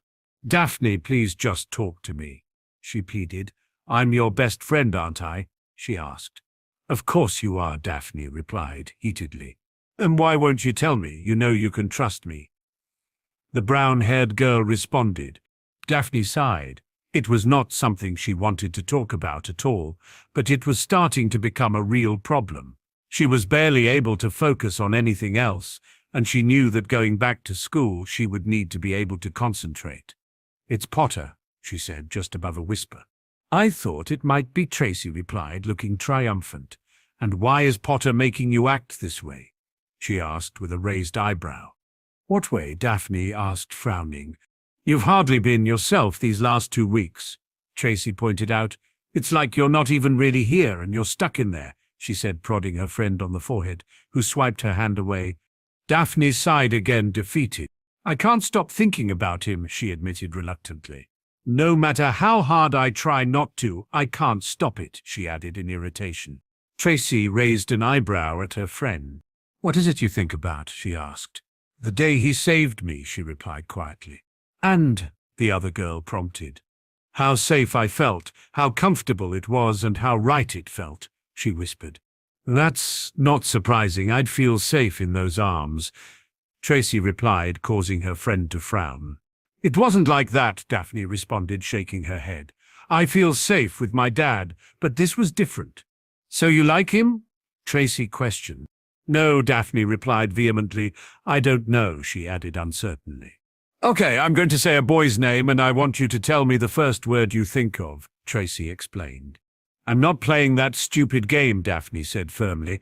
"Just do it, please," Tracy begged. "Fine," Daphne agreed unhappily. Tracy began. "Draco Malfoy," she finally said. "Ferret," Daphne replied, causing Tracy to giggle. "Vincent Crabbe," Tracy fired quickly. "Troll," Daphne answered without hesitation. "Blaze Zabini," she tried. Conceited, Daphne responded, causing her friend to nod in agreement. Neville Longbottom? Tracy questioned. Grandmother issues, Daphne said knowingly. Harry Potter, Tracy said as she saw that Daphne had let her guard down. Just wow, Daphne whispered reluctantly. Too many words come to mind to pick one, she admitted. Oh, come on, Daph, it's obvious, Tracy pointed out. When have you ever thought of a boy like that? She asked. Never, Daphne replied simply. Not that it matters, she added. It's not like it would ever work, she finished. And why not? Tracy asked. You heard what Weasley said, Daphne answered. Potter would never be with a snake, she said dejectedly. And what the hell does Weasley know? Tracy asked heatedly. The boy is a moron, she stated. And there's all those articles, Daphne pointed out, causing Tracy to raise her eyebrow again. And you really believe them? She asked. Come on, Daph, you're smarter than that, she said to the blonde. Or do you just want to believe them so you have an excuse to ignore what you feel? She asked. I don't know, but they could be true, Daphne tried weakly. I doubt it very much, Tracy responded. How did you feel when you read them? She asked. Daphne hesitated. They made me angry, she admitted, and it hurt a little, she added quietly. Right here, she finished, pointing to her chest. Oh, you've got it bad, Tracy exclaimed in disbelief. It made you jealous, she added knowingly. It did not, Daphne retorted vehemently. Yes, it did, Tracy replied firmly. I have known you all my life, Daphne Greengrass, and I have never seen you show this much emotion ever, she pointed out, indicating the conversation they were having. Daphne just sighed and shook her head. She didn't know what to think, although she did feel a little better having spoken to her friend. You can't tell anyone, she pleaded. Oh, come on, Daph. I wouldn't do that to you, no matter how amusing it is. Tracy replied genuinely, but you need to figure it out because you can't keep doing this to yourself, she advised, waving towards her friend. I know, Daphne responded with a sigh. But what should I do? She asked. That is up to you, but an apology to the boy would be a good start. Tracy advised. I'm not apologizing, Daphne declared stubbornly. Tracy just shrugged at her friend. This was something she would have to figure out for herself. It was then that Ophelia entered the room and informed them that lunch was ready, to which Daphne exited the room as quickly as she could. Ophelia grabbed Tracy by the arm and looked at her questioningly. Boy troubles, Tracy answered simply. Harry Potter, Ophelia replied with a nod. I knew it was obvious, Tracy responded gleefully. Her mother always knows, Ophelia sighed as the two left the room to get lunch. Break. The week leading up to the funeral of the two Weasleys had been one of the worst for Harry in recent memory. It wasn't that anything else had happened, but a gloom had settled in on the young man that he just couldn't shift. He had spent as much of his time alone as possible, trying to distract himself through his training, but he was angry and he found that his magic reflected his mood. Simple blasting and gouging curses would obliterate the dummies he trained with and wrought destruction throughout the room, so he resorted to his muggle exercises to try and cope, but in reality he just ended up feeling exhausted as well as down. He had not seen the Weasleys. He had learned from Dumbledore that they were staying with Molly's Aunt Muriel so that they could grieve for their losses in some relative peace without being disturbed. Dumbledore had also informed him that he was completely sure that the wards had been tampered in some way, but could not identify specifically what had been done. Although it proved that it was not a mistake that Bill had made with the wards, he knew that it would not make it any easier on the man, knowing they had been used to kill his mother and sister. Harry had tried to plan his retrieval of the Horcrux, but knew that he was unable to plan effectively in his current mood and state of mind, not until Molly and Ginny had been laid to rest properly. On the advice of Arcturus, Harry had learnt all he could about Dolores Umbridge, just in case he was to encounter her on his excursion into the castle, something that Arcturus warned was a possibility. You must plan for all eventualities, the older man had told him firmly. He had learnt that Umbridge was certainly not fit to be a teacher in any capacity, and certainly had no place at Hogwarts. Her grades were deplorable overall in her academic studies, and her only saving grace had been her fairly high standard of theory work. But with a wand, anyone could see she was useless. She was bigoted also, and the more Harry read about her, the more he disliked the woman. She had introduced and backed bills that would allow employers to be prejudiced towards creatures and those inflicted with illnesses such as lycanthropy and vampirism, and other legislations that would prevent them from having satisfactory lives. There was a small part of Harry that wished he would encounter the disgraceful woman so he could give her a piece of his mind. But that would have to wait. As it was, Harry was stood on some of the land that the Weasleys owned, tucked away from the burrow in which many people had gathered to witness Molly and Ginny being laid to rest. Knowing that he would only cause a distraction and take the attention away from the people of whom this day was about, he opted to attend wearing his invisibility cloak and stood away some distance from the service. He knew there would be chance for him to pay his respects when the funeral was concluded. He watched as the members of the Order of the Phoenix and the Weasleys in turn paid tribute to the duo. He watched as the coffins were lowered into the ground and the headstones were given their inscriptions, and he watched as the people gathered, cried, and comforted each other. Harry cried with them. He did not even try to prevent the tears. This was the first funeral he had ever attended, and he was sure it would not be his last. But he was damn sure that he would prevent as many of them as possible. As much as he wanted to, he did not approach the crowd. Both Sirius and Dumbledore knew he would be there, but this was not the moment for him to offer his condolences. He would have that chance later. He waited for the crowd to leave and approached the freshly filled graves. He said nothing, but conjured a rose for each one and placed them in front of the stones. He allowed himself to cry a little more and was stunned as he heard a voice behind him. "You see now what it is we face," Dumbledore said sadly. "But I can't save them all," Harry replied downheartedly, removing his cloak. "No, you cannot," Dumbledore answered simply. "That is not your responsibility, Harry, no matter how hard that is to accept," he added. "People have to be responsible for themselves and their actions. You are only one man, Harry, and try as you might, you cannot save them all, as is the burden of being a man such as you and I," he continued. "People hold those like us accountable for casualties and will aim their grief at us because they simply cannot face that they could have, in fact, done something to prevent what has happened," he finished knowingly. "Nothing could have been done to prevent this, though," Harry pointed out. "Again, you are right," Dumbledore responded with a bow. "But it does not prevent the grief, and it does not make it hurt any less," he explained. Harry just nodded in response, knowing that Dumbledore was right. No matter how difficult it was to admit, he was right. He was only one man, and he could not save anyone. It was not just up to him to fight this war, and those who did not want to live under a regime created by Riddle would have to do their part to stop it from happening. "I'm sorry, Professor, but I have one more stop to make," Harry said. "Ah, young Miss Lovegood," he replied knowingly with a nod. "If you wouldn't mind the company, I will join you. She was after all a student of mine," he added. Harry was grateful for the offer and gladly accepted with a nod. With that, the two apparated the short distance to the Lovegood home. They arrived on a large expanse of land in which a very obscure tower-like building was situated in the center. Harry could see there were two men standing a short distance from them, and he and Dumbledore approached. "Albus?" a man dressed in yellow robes questioned as he approached the headmaster. Xenophilius, Dumbledore greeted the man with a warm handshake. "I am very sorry for your loss. I hope we are not intruding," he asked, gesturing to his companion. "Not at all," the man replied, and caught sight of Harry. "Mr. Potter, I was not aware that you knew my Luna," he said, addressing Harry with a bow. "I didn't know her personally, sir, but I wanted to pay my respects," he responded with a humble bow. "Thank you," Mr. Lovegood replied genuinely, and offered his hand, which Harry took. Upon taking his hand, Xenophilius pulled away quickly and rubbed his hand. "My apologies, Mr. Potter. I was not expecting to feel such strong magic from you. I should have known, though," he added knowingly. Harry was confused and looked at Dumbledore for an explanation. Mr. Lovegood here is very adept at feeling magic," he explained.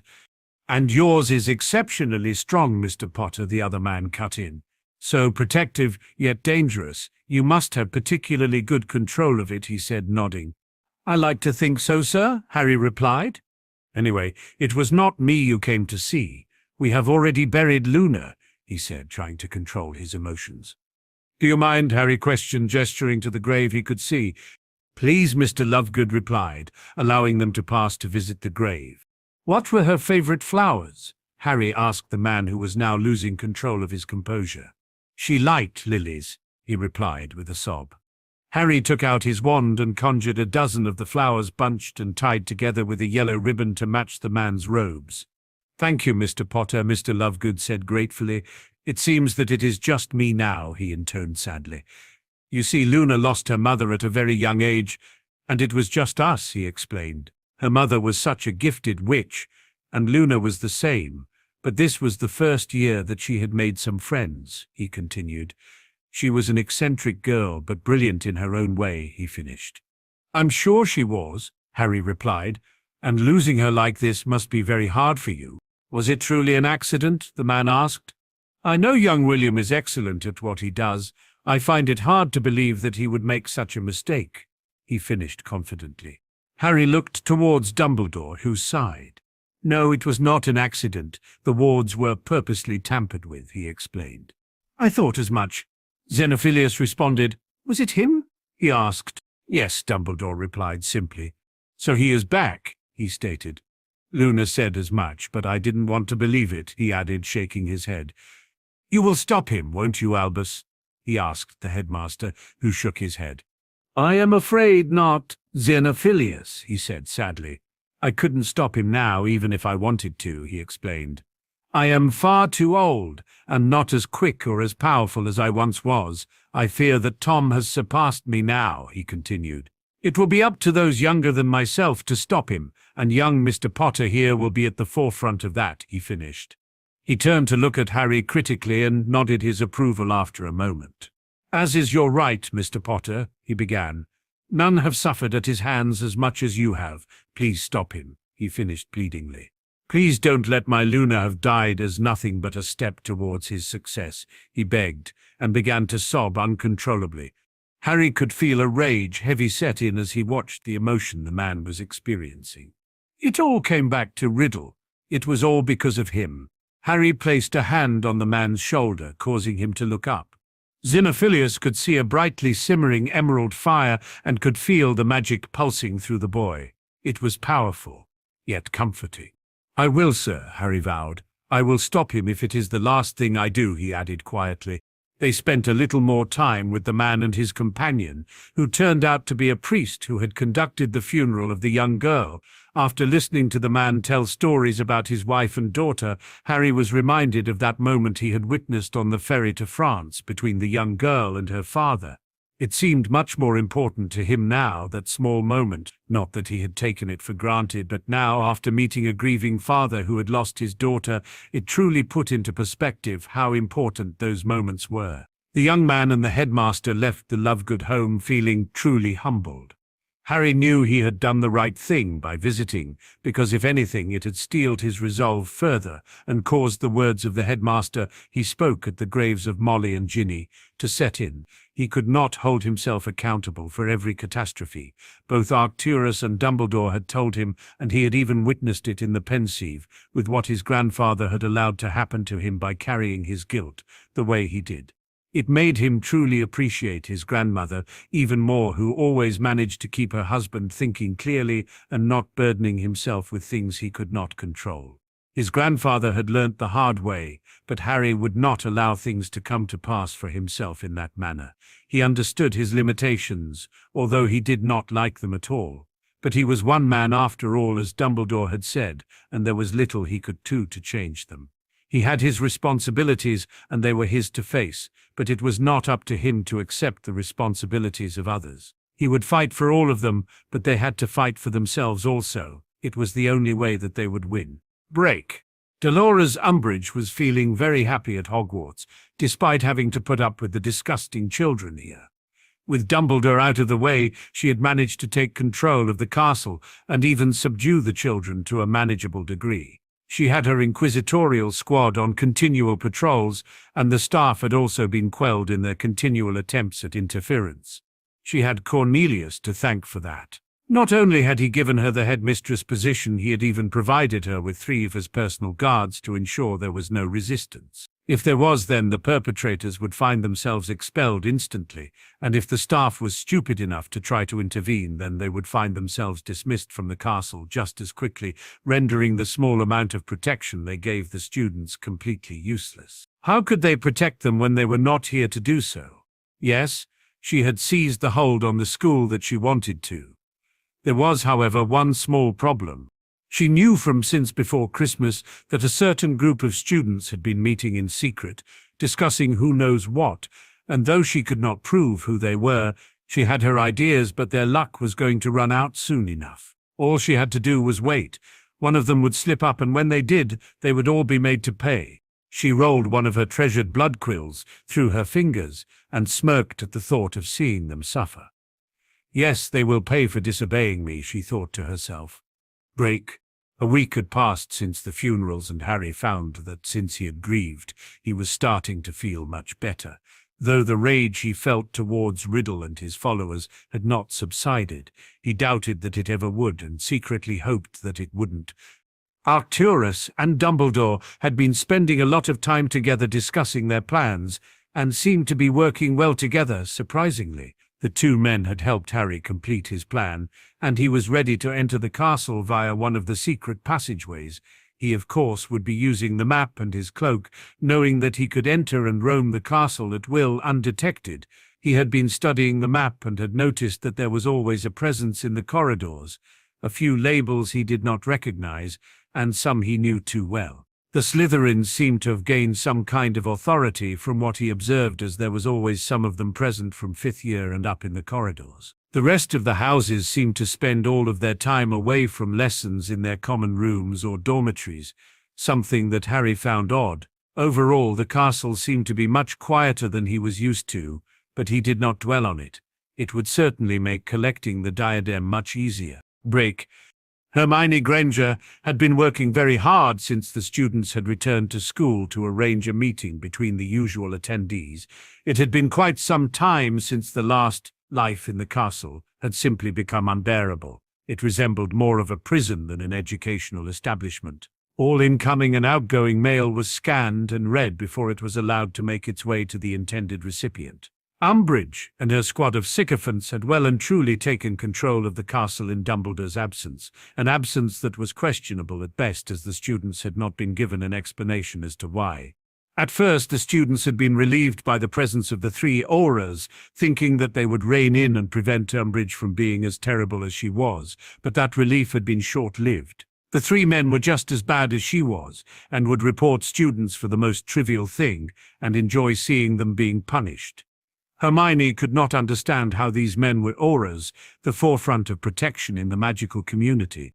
Ron and the twins had returned to the castle shortly after the funeral. Hermione suspected that they weren't finished grieving, but from what the trio had said, they could no longer stand living with their great-aunt any longer.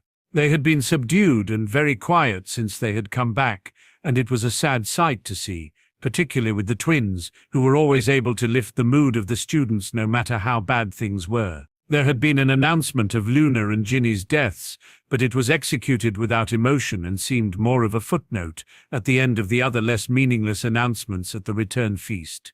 It had taken almost 3 weeks to set the meeting up, and here they were now. There were no smiles, and many of the students looked tired and completely disheartened. "Does anyone have any news?" Hermione asked the group. "We can't even get mail without it being invaded," Susan Bones sighed irritably. "I tried to speak to my aunt about everything, but she was barely home all holiday because of the problems with Azkaban and the whole Pettigrew thing," she explained. "All I know is that this place is unbearable now."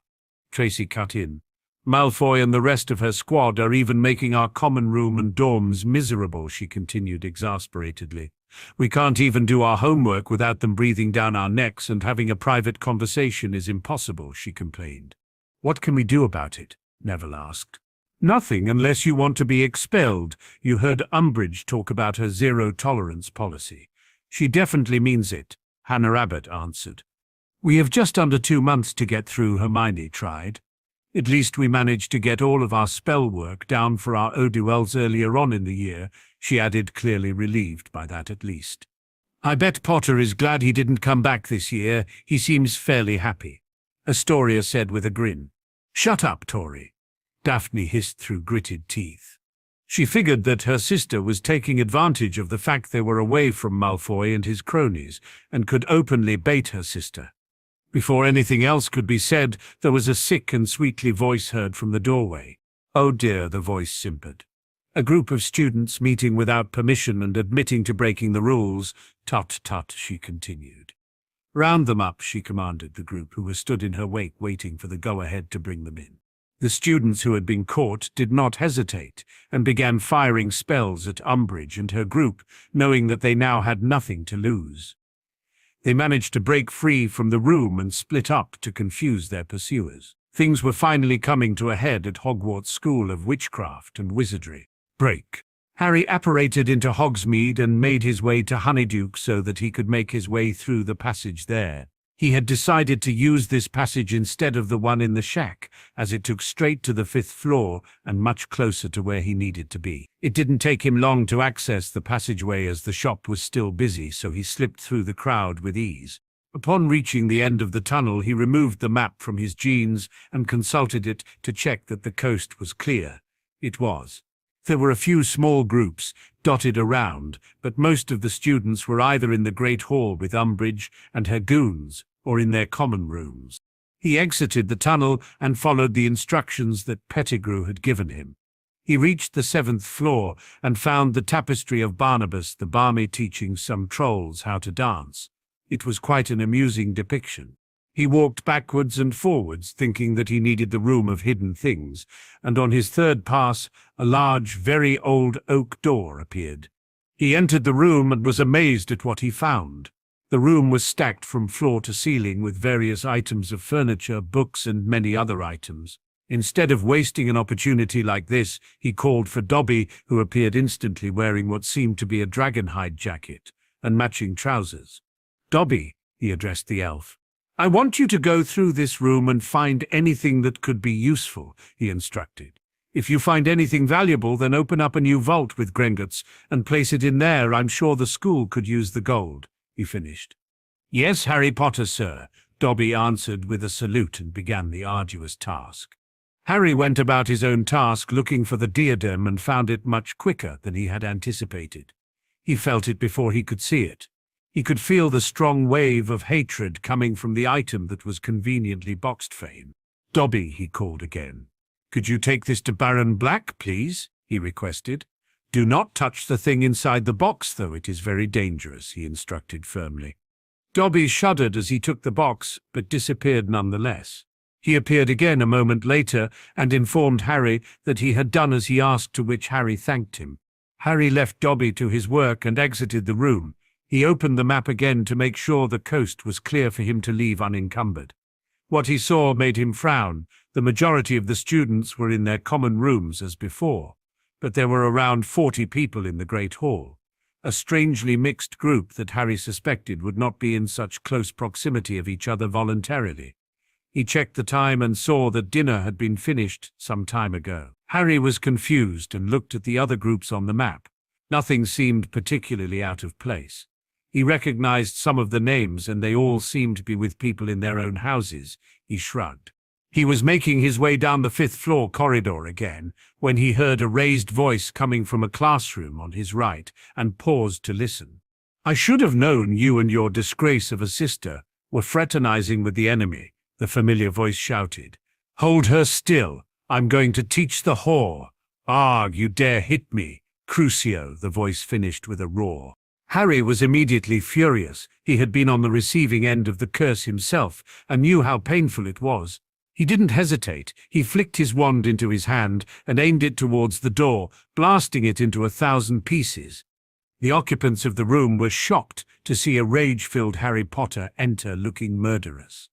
Harry recognized them all immediately: Malfoy, Crabbe, Goyle and Knott.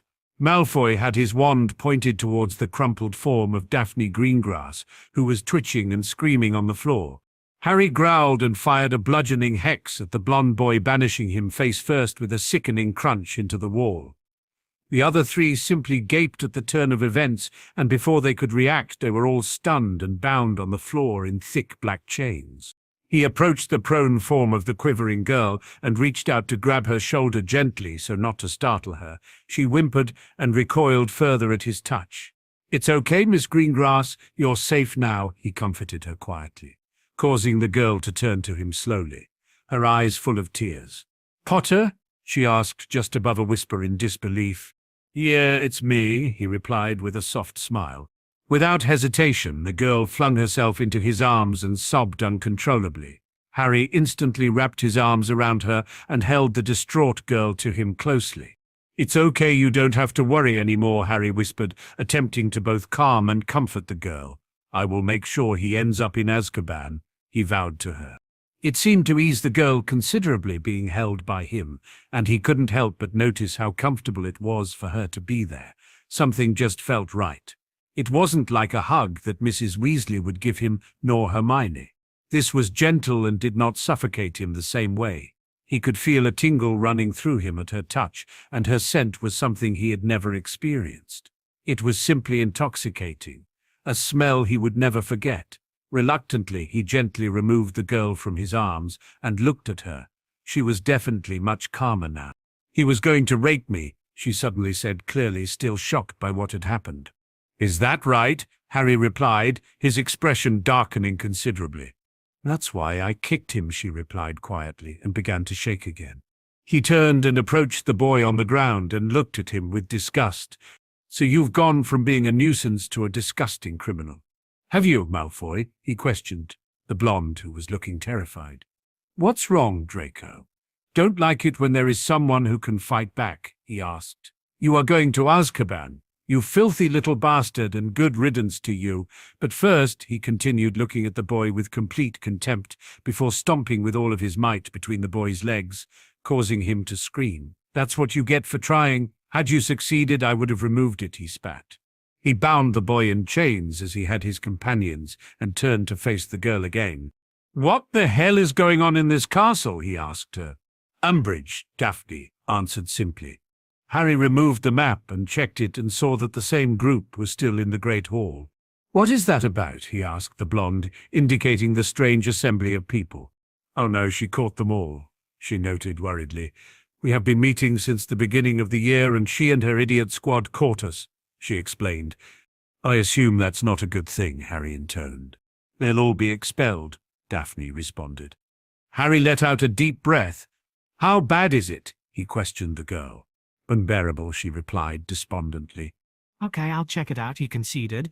This was not the plan, but it seemed like he had no choice now, seeing how bad it was for himself, especially what he had witnessed here. "I'm coming with you," Daphne said, clinging to him again. Harry could see she felt vulnerable and didn't want to be alone. "Okay," he replied, removing his cloak from his pocket. "Cover those morons with this. We will have to take them with us," he instructed. "Wow, an invisibility cloak," Daphne said in awe, taking the cloak. "And what is that map?" she asked, pointing to the parchment. "Something my dad and his friends made," he replied, dismissively. Daphne covered the other four in the cloak and walked back and clung to Harry again. "Why are you here anyway? Shouldn't you be with your harem or something?"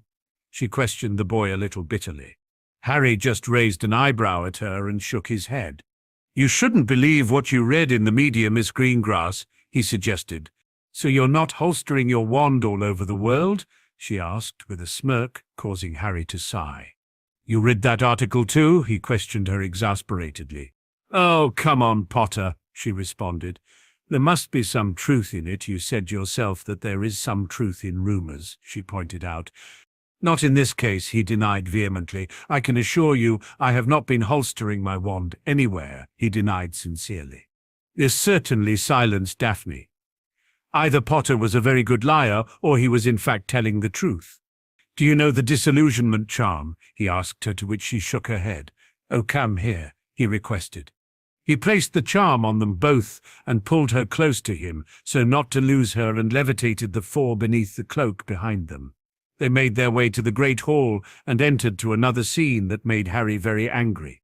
He saw many people he recognized, cut or injured to some degree, sat at a single table on the left. The rest of the furniture had been banished to the other side of the room. He saw Hermione, Ron and various other members of his house, and others, even a couple of Slytherins. The state of them made Harry see red. Umbridge was stood at the head of the table with 3 auras and a collection of older Slytherin students clearly keeping watch over the roughly handled group. His anger rose to the point where he lost control of his magic, and the disillusionment charms and levitation charm ended, causing the 4 under the cloak to hit the ground with a loud clank. Everyone turned to see Harry Potter stood in the doorway with his arm wrapped around a Slytherin girl. The group at the table simply stared open-mouthed at the two, while Umbridge and her cohorts stared dumbly. "What the fuck is going on here?" Harry demanded angrily. Umbridge snapped out of her stupor and approached him, addressing him in a sickly voice that made his skin crawl. Mr. Potter, I assume?" she questioned. "And Miss Greengrass, we have been looking all over for you," she simpered. Harry instinctively pulled the girl behind him protectively. "You must be Umbridge." Harry replied neutrally. "I heard that you looked like a toad, but I didn't realize the resemblance was so uncanny," he said with disgust, causing the woman to flush in anger and a few stifled bouts of laughter to break out from the seated students. "How dare you?" she screeched. It was then she noticed the 4 bound students that were partially visible from where the cloak had slipped off. "Oh, I will have you locked up for this," she hissed, gesturing to the students on the ground. Harry saw some of the Slytherin students stood with the auras reaching slowly for their wands. "If any of you reach any closer for those, I will peel your assholes up over your ears," he warned dangerously, causing them to stop in their tracks and look at one another stupidly. "And you will find it will be Mr. Malfoy who will be going to Azkaban, and I will push for him to be executed. The Cruciatus does carry a life sentence after all," he said knowingly, to which Umbridge blanched. "You, Mr. Potter, are trespassing," she screeched. "You are not a student here this year, and whatever happens within these walls is not your concern," she spat. "I think you'll find that when students are being treated like this," he said, gesturing to the seated group, "then it is everyone's concern," he retorted. Umbridge began backing away to the safety of her own group and spoke when she reached them. "You will regret this, Potter," she vowed to the young man, wagging a finger towards him. "These auroras are going to be taking you in," she told him confidently. "Auras?" Harry asked with raised eyebrows. "Auras are supposed to protect the magical community, and if they are allowing some of the most vulnerable people in it to be subject to this, then they are not auras. They are scumbags, just like you." Harry replied casually, readying himself for the inevitable attack. Dawlish Umbridge screeched. "Arrest him," she commanded. Dawlish stepped forward with a sneer on his face. He drew his wand, but he was not quick enough. In a blink of an eye, Harry had drawn his wand and fired a bonebreaker, hitting the man in the knee, causing him to collapse to the ground, screaming in pain. He then hit Daphne with a cushioning charm and wandlessly banished her to the side. The other 2 aurors drew their wands and went on the attack. Harry dodged the spells with ease, making sure the line of fire was not aimed at the students. He caught the spell of one of the auras and hissed at it, sending it back to its caster with blistering speed. The spell found its mark, and as it hit the man, a very large green snake appeared and coiled itself around him, wrestling the man to the ground. "Hold him," Harry hissed at the snake, which quickly subdued the aurora it had in its grasp. Avada Kedavra, the last man screamed, and a jet of green light hurtled towards Harry, who did not have time to dodge. Instinctively, he conjured a brick wall that managed to form just in time to be struck by the curse, smashing it into several dozen pieces, which Harry quickly banished at the man, hitting him with several of the fragments. He then quickly bound him in the same black chains he had used earlier, and did the same to the whimpering Dawlish, who was still clutching his legs. "Crucio!" He heard Umbridge screech and felt the curse hit him before he could react. There was no doubt in his mind that it was painful, but it was nothing compared to riddles or even any other types of pain he had felt in his life. Umbridge really was a weak witch. He turned to look at her in annoyance as she was trying with all of her effort to cause as much pain to the teen as possible. Harry growled and simply banished her with a flick of his wand and bound her the same way he had her cohorts. He turned to see the rest of the students looking at him in awe. Before he could even think of saying a word, a brown blur had launched itself into his arms, and he found himself in the crushing embrace of Hermione. "Harry," she shouted with joy, "What are you doing here?" she questioned. "It's good to see you too, Hermione," Harry replied, shaking his head. "I had to get something," he spoke in a tone that meant she should not ask any further questions, which she understood. "Decided to show yourself at last," then a bitter voice cut in. Harry turned to see Ron, who looked terrible. The boy was glaring at Harry, who was just shocked by his attitude and appearance. "You've come back and save a snake. But where were you when my mum and Ginny needed you?" the redhead shouted. "What, we aren't good enough for you anymore? Is that it? You didn't even come to the funeral," he spat in disgust. Harry was furious with the boy. He felt bad for him, but he would not allow him to vent on him or blame him for things that were out of his control. "I think you'll find Ronald I was at the funeral," Harry replied coldly. "I went under my cloak so I wouldn't be a distraction when that day was about them," he explained. Ron just gaped, but managed to compose himself. "They still died, Harry, and where were you? You're supposed to be this great and powerful wizard, but you couldn't save them, could you?" he spat again. "And then you just turn up here and you're using dark magic and saving snakes," he added. "Let me explain something to you, all of you," Harry replied, addressing the room. "It is not my responsibility to save you all. If I can, then I will, but you have to take responsibility for yourselves. I am only one person, I can't save everyone," he said heatedly. "Let me ask you something, Ron," he continued to the shocked room. "It's been almost a year since you've known he's back. What have you done to prepare?" he asked rhetorically. "Let me guess, you've sat on your ass talking about Quidditch and slacking off." Harry deducted, and seeing the guilty look on the boy's face, he knew he was right. "We've been practicing," Hermione cut in timidly. "What have you been working on?" Harry asked, slightly surprised. "Stunning and disarming and a few jinxes you learnt last year," she explained, causing Harry to shake his head. In a flash, Harry had drawn his wand and stunned her and turned to address the shocked group. "If you were in a fight and you found your friend like this," he said, gesturing to the unconscious girl, "what would you do?" he asked. Neville stepped forward and pointed his wand at Hermione. "Enervate," he said confidently, rousing the girl. "Don't you think the Death Eaters know that?" Harry asked them exasperatedly. "Stunners are for auras wanting to arrest someone and have no place on a battlefield," he intoned, shaking his head. "Then why don't you teach us?" Neville asked. "I can't teach you what I use," Harry replied, shaking his head. "What? Because you'll go to Azkaban for using dark magic?" Ron asked sarcastically. "No, because it is my family magic," Harry explained, causing those who understood to nod. "But I have some books that I can send you," he offered.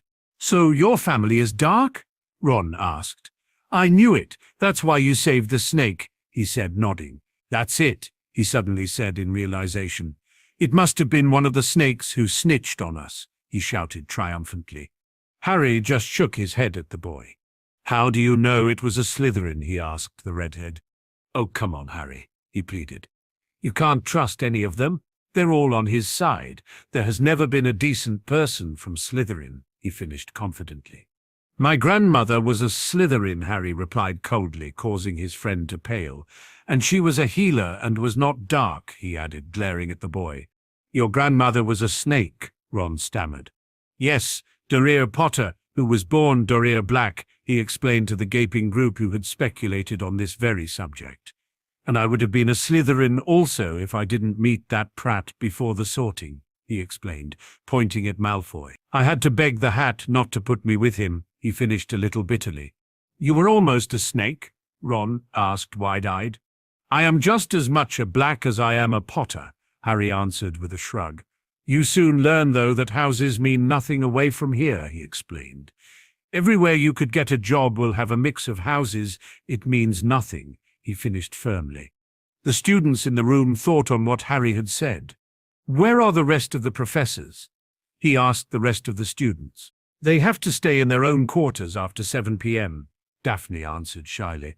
Harry shook his head and placed his wand to his throat.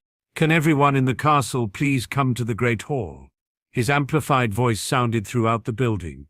"Expecto Patronum," he intoned quietly, and whispered to his Destrel, which then galloped out of the castle. "Miss Greengrass, I am going to be taking these to the ministry," he explained, gesturing to the bound people. "Would you mind coming with me? Your father will be there. I just need you to explain what happened." he requested of the girl who just nodded her consent. "Thank you," Harry replied, giving her a warm smile and causing her to blush. "What on earth is going on here?" The shocked voice of Professor McGonagall rang throughout the hall. "Just dealing with some vermin, Professor," Harry replied, giving the older witch a cheeky salute. "Potter?" she asked disbelievingly. "What are you doing here?" "Just visiting," Harry answered with a shrug. "It turns out that Madame Umbridge and her associates," he said, gesturing to the various bound people, "were either torturing or allowing people to be tortured," he explained, clearly disgusted. "It had gotten that bad?" the witch asked, clearly upset. "It had," Harry replied, "but I will be taking them with me, so you shouldn't worry," he spoke comfortingly. "You have to call the Aurors," she replied urgently. "Professor, 3 of these are Aurors, apparently," he responded, gesturing to the men in the red robes. "Potter, you are going to be in so much trouble," she gasped worriedly. "Well, I have apprehended an attempted rapist who also used the Cruciatus curse, and 3 so-called Aurors who attacked me and clearly allowed other students to be mistreated," he explained, causing the woman to pale considerably. "Oh, and that disgusting toad who tried a piss-poor attempt at using the Cruciatus on me," he added. "I'm sure the Wizengamot will be lenient," he finished. "Rape?" she gasped disbelievingly. "It seems that our resident ferret here liked to get his kicks like that," he replied coldly. "And why is Mr. Malfoy in such a deplorable state?" she asked, with a raised eyebrow. "Self-defense, Professor," Harry replied innocently, to which the woman just shook her head. It was then that Harry noticed a small girl at the front of the crowd who had blood on the back of her hand and clutching a red quill. He frowned and approached. "Can I see your hand?" he asked, kneeling in front of the girl who looked very nervous but passed it to him. What he saw made him furious. "How did this happen, miss?" he asked her. The girl said nothing but handed him the quill, which was clearly not ordinary. "Do you know what this is?" he turned and asked McGonagall, showing her the quill. She just frowned and shook her head. "It is a blood quill," Snape cut in shock. "I assume it is dark if you know what it is," Harry replied. Snape nodded. "And very illegal. They are only to be used for signing certain documents. They are heavily regulated," he explained, still apparently shocked. "Did Umbridge make you use this?" Harry questioned the girl, who nodded. "Okay, I want you to tell Professor McGonagall all about it," Harry instructed. "She will make sure it gets passed to the Aurors," he finished. "Is there anyone else that this has happened to?" he asked. The room and several tentative hands were raised. Harry growled. "All of you write down what happened and pass it to a professor," he instructed them all. "What is your name?" Harry asked the young girl softly.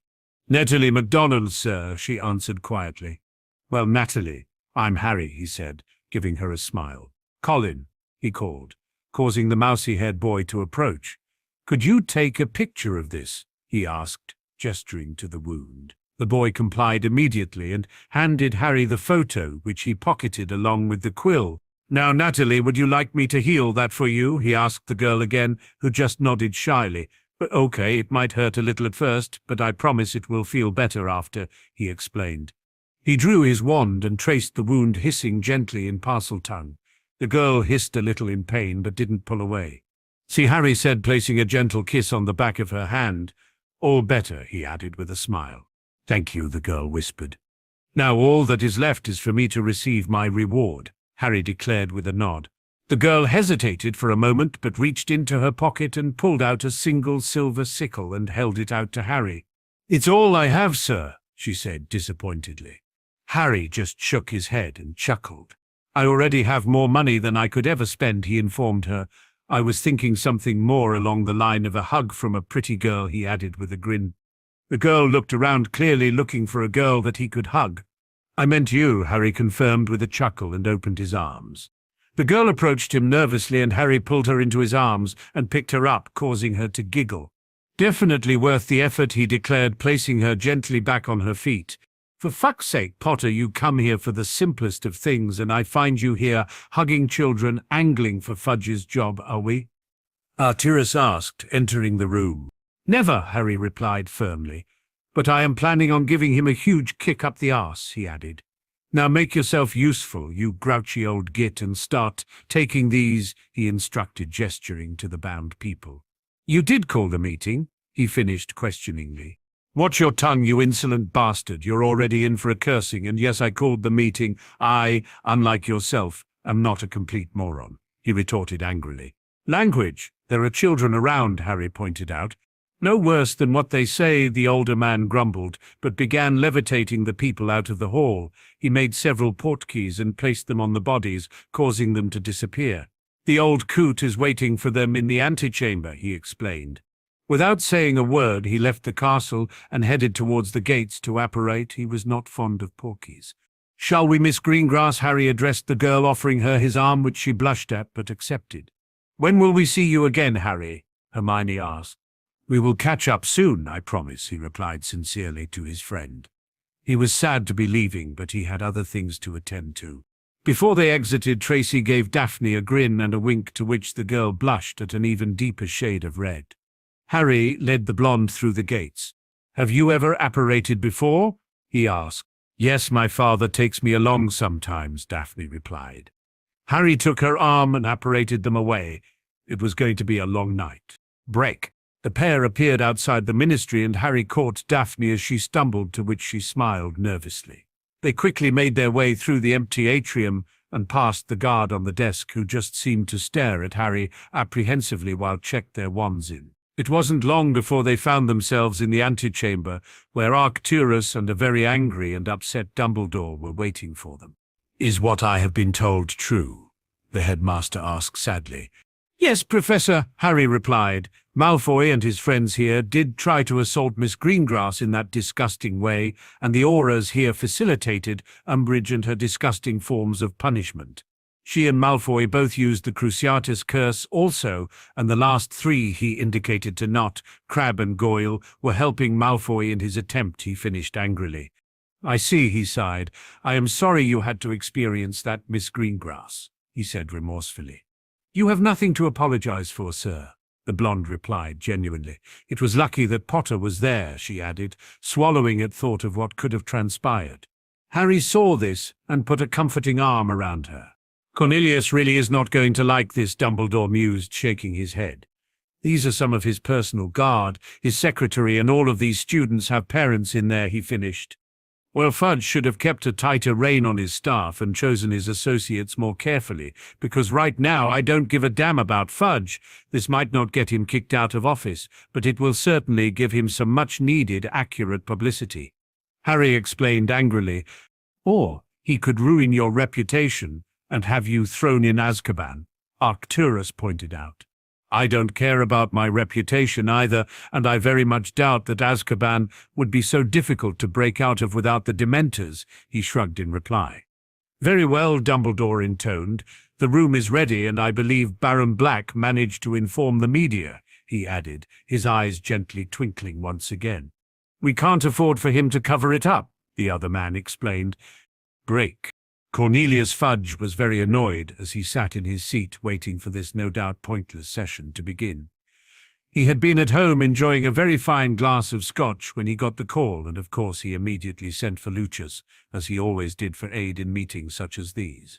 He was at the edge of his patience when the door to the chamber opened, revealing Albus Dumbledore and Arcturus Black.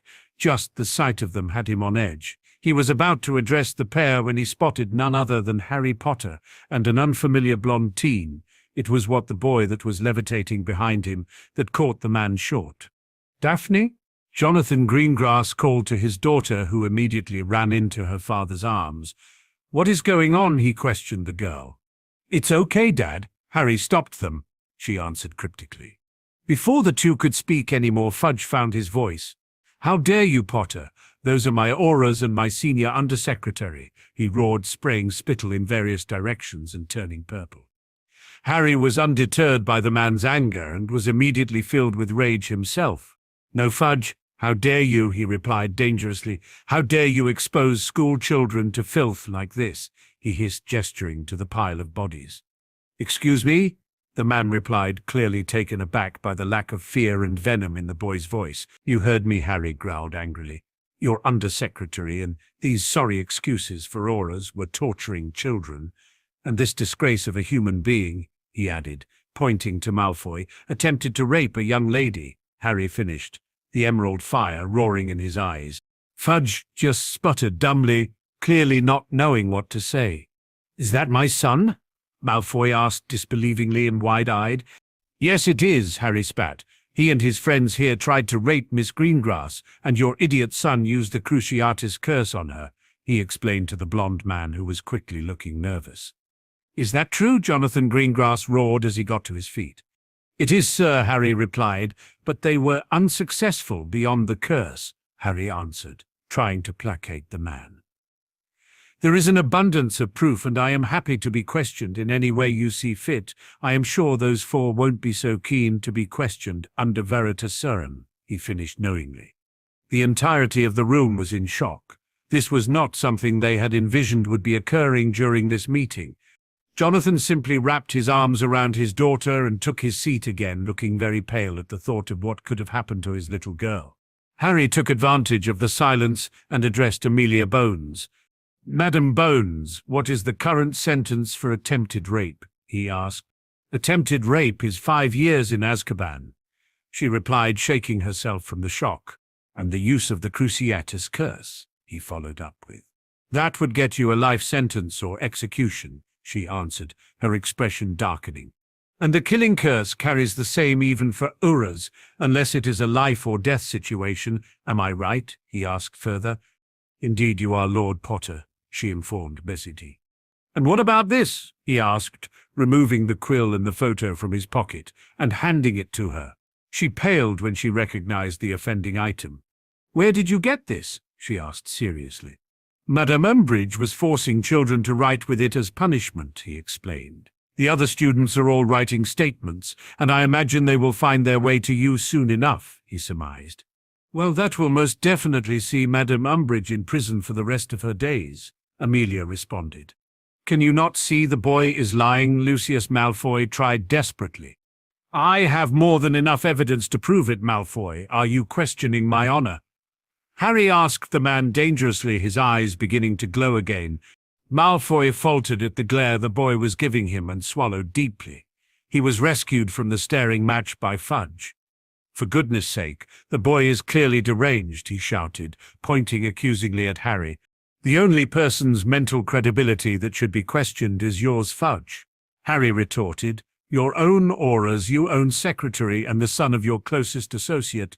It doesn't look good, does it?" Harry questioned sarcastically. "And let me tell you, I don't trust you to lead a waltz, and yet you are leading our entire country," Harry finished, shaking his head.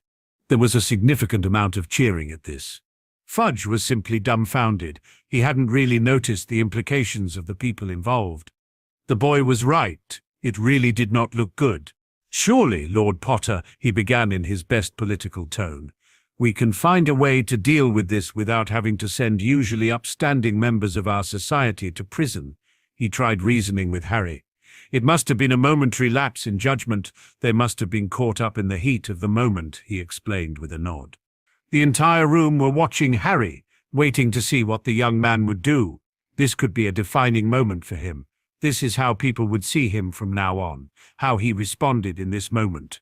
Stop trying to make excuses for them. This was not a heat-of-the-moment thing. This has been a continual and systematic approach to discipline by your staff, and these morons," he added, gesturing to the students, "decided they wanted in on it, but they took it too far." Harry replied unwaveringly, "Then you will be arrested also for attacking them," Fudge spat angrily. "Fair enough." Harry shrugged and held out his wrists. "It just makes you look even more incompetent than what you are, and what do you think the public will think when they learn that you had me locked up for stopping their children being tortured by your staff?" Harry questioned. Fudge was clearly in a bind. Either way, this was not going to end well for him. The boy would not be swayed to drop the matter, and Cornelius knew that either way he was going to have to be making serious reparations in some form. He sunk back in his chair, defeated, knowing that it would be much better for him to just accept what had happened and weather the storm instead of adding fuel to an already roaring flame. The members of the Wizengamot were more than a little surprised at how well the 15-year-old handled himself. They knew that one day he would be quite the political force, be it ally or opposition. "And just who are these other 3 students?" Amelia asked, having written down the major points of the meeting. That would be Crab, Goyle and Knot, Harry replied, to which Amelia wrote down. There was a sudden shout of rage from one of the gathered members, and a man stood up, pointing his wand at Harry. "You dare attack my son and accuse him of such a disgusting thing?" he roared. "I will kill you, Potter," he finished, breathing heavily. To everyone's surprise, it was Lucius Malfoy who intervened. "Sit down, Theodore," he hissed. "We will handle it," he said with a sharp look. Harry knew that Malfoy was already formulating a plan to get his son off the charges, but he would do everything he could to stop it. "No," the other man shouted in rage. "I will not have this half-blooded bastard accuse my son and get away with it," he finished, shaking in his anger. "Well, Lord Knot," Harry replied casually, "you could always make that a formal challenge if you so wish." "Theodore," Lucius, he said warningly. "Oh, and you think you can take me, do you?" the man asked, laughing at the teen. "Then so be it, Potter. I am going to wipe the floor with you," he spat. "That didn't sound like a formal challenge to me," Harry intoned with a raised eyebrow. "I, Theodore Dominus, not challenge Harry Potter to a duel by the honor of my family," he stated firmly. The gathered people in the room gasped. It was a very rare thing for a challenge to be made in such a way. "I get to pick the place, and you can pick the date," Harry replied, not wanting to be caught in a trap. "Fine," Knot spat. "Then I accept," Harry declared, causing a red glow to surround the two. Lucius sat back in his seat, defeated. The Dark Lord was not going to be happy, and Knot had no idea what he had just gotten himself into.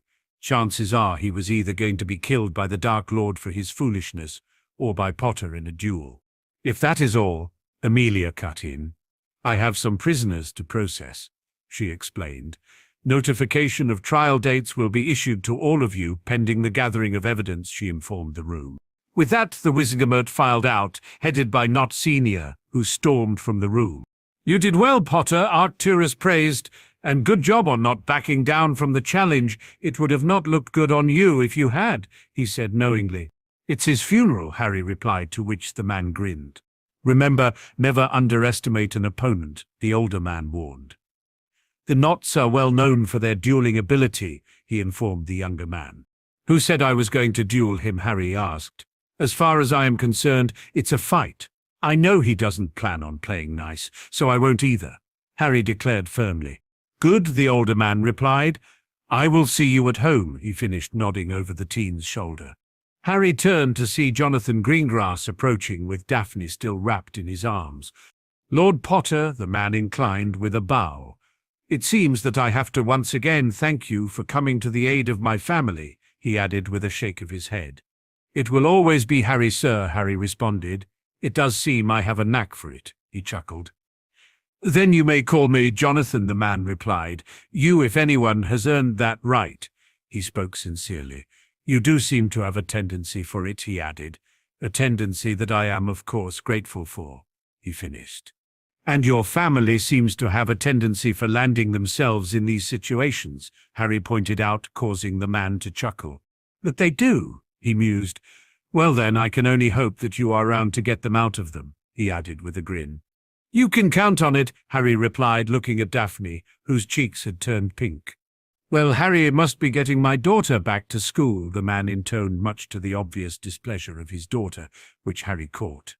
"I'd be glad to escort her, if you don't mind," Harry offered. Mr. Greengrass smiled knowingly. "You know," he said, scratching his chin, "there is no man I would trust to escort my daughter anywhere apart from myself," he continued. "But I think I can add to you that very exclusive list, Harry," he finished with a warm smile. "Thank you," he said sincerely, offering the young man his hand, which Harry accepted immediately. "Any time," Harry returned. "Well, Daphne, I imagine your mother will be writing to you first thing. Enjoy the peace while you can," he advised. "And I will see you soon," he added, pulling his daughter into a final hug. "I hope we get to see you soon also, Harry," he added, before making his exit. The teens followed shortly, with Harry escorting Daphne out of the ministry and apparating her back to Hogwarts. They walked together to the front doors in companionable silence and reached them quicker than either of the teens wanted to. "Well, Miss Greengrass," Harry began, "I do hope we get to meet sometime under better circumstances," he spoke sincerely. And when you don't feel the need to shout at me, he added with a chuckle, causing the girl to blush. I'm sorry about that, she said quietly. I was just confused, she continued, shaking her head. Confused? Harry asked, frowning. I was confused about how I feel about you, she replied in just above a whisper. Was confused? He questioned, raising an eyebrow. Daphne nodded. I'm not so confused anymore, she admitted shyly, looking the boy in the eye. Thank you, Harry, she said gratefully, and reached up, kissing him on the cheek. You called me by my first name, he acknowledged in surprise. Then you should call me Daphne, she replied with a soft smile. I'm sure I can do that, Daphne, he responded. There was a momentary silence between the two in which Daphne broke. Good night, Harry, she bade farewell reluctantly, squeezing his hand gently. Good night, Daphne, Harry returned softly. Daphne turned to leave, but was stopped by the boy. Daphne, he called. The day in Hogsmeade, he continued. Your Patronus didn't work because the memory wasn't strong enough, he explained. Your concentration is fine, he finished with a small smile. That is the happiest memory I have, she replied dejectedly, looking downwards. Harry approached her, placed 2 fingers under her chin, and raised her head. Then we need to give you a better one, he suggested to the girl, and placed a gentle kiss on her lips, to which she immediately responded to.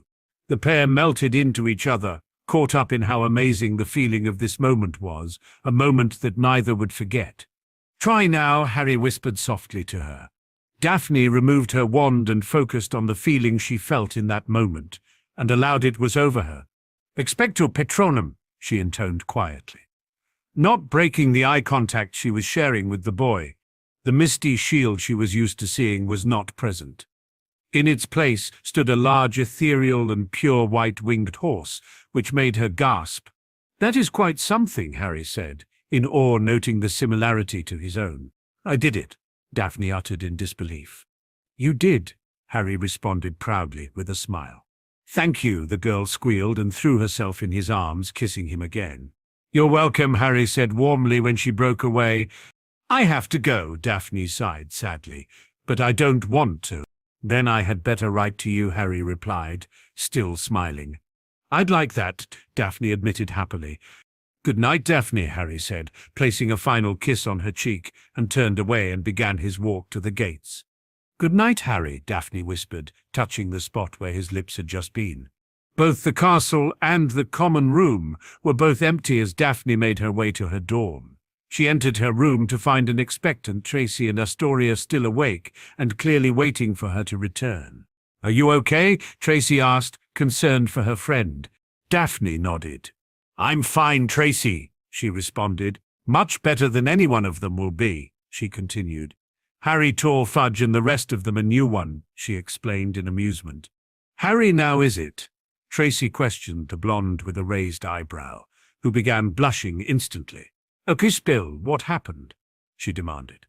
Nothing happened, Tracy, Daphne replied, trying to busy herself by preparing for bed, but she couldn't hide her smile.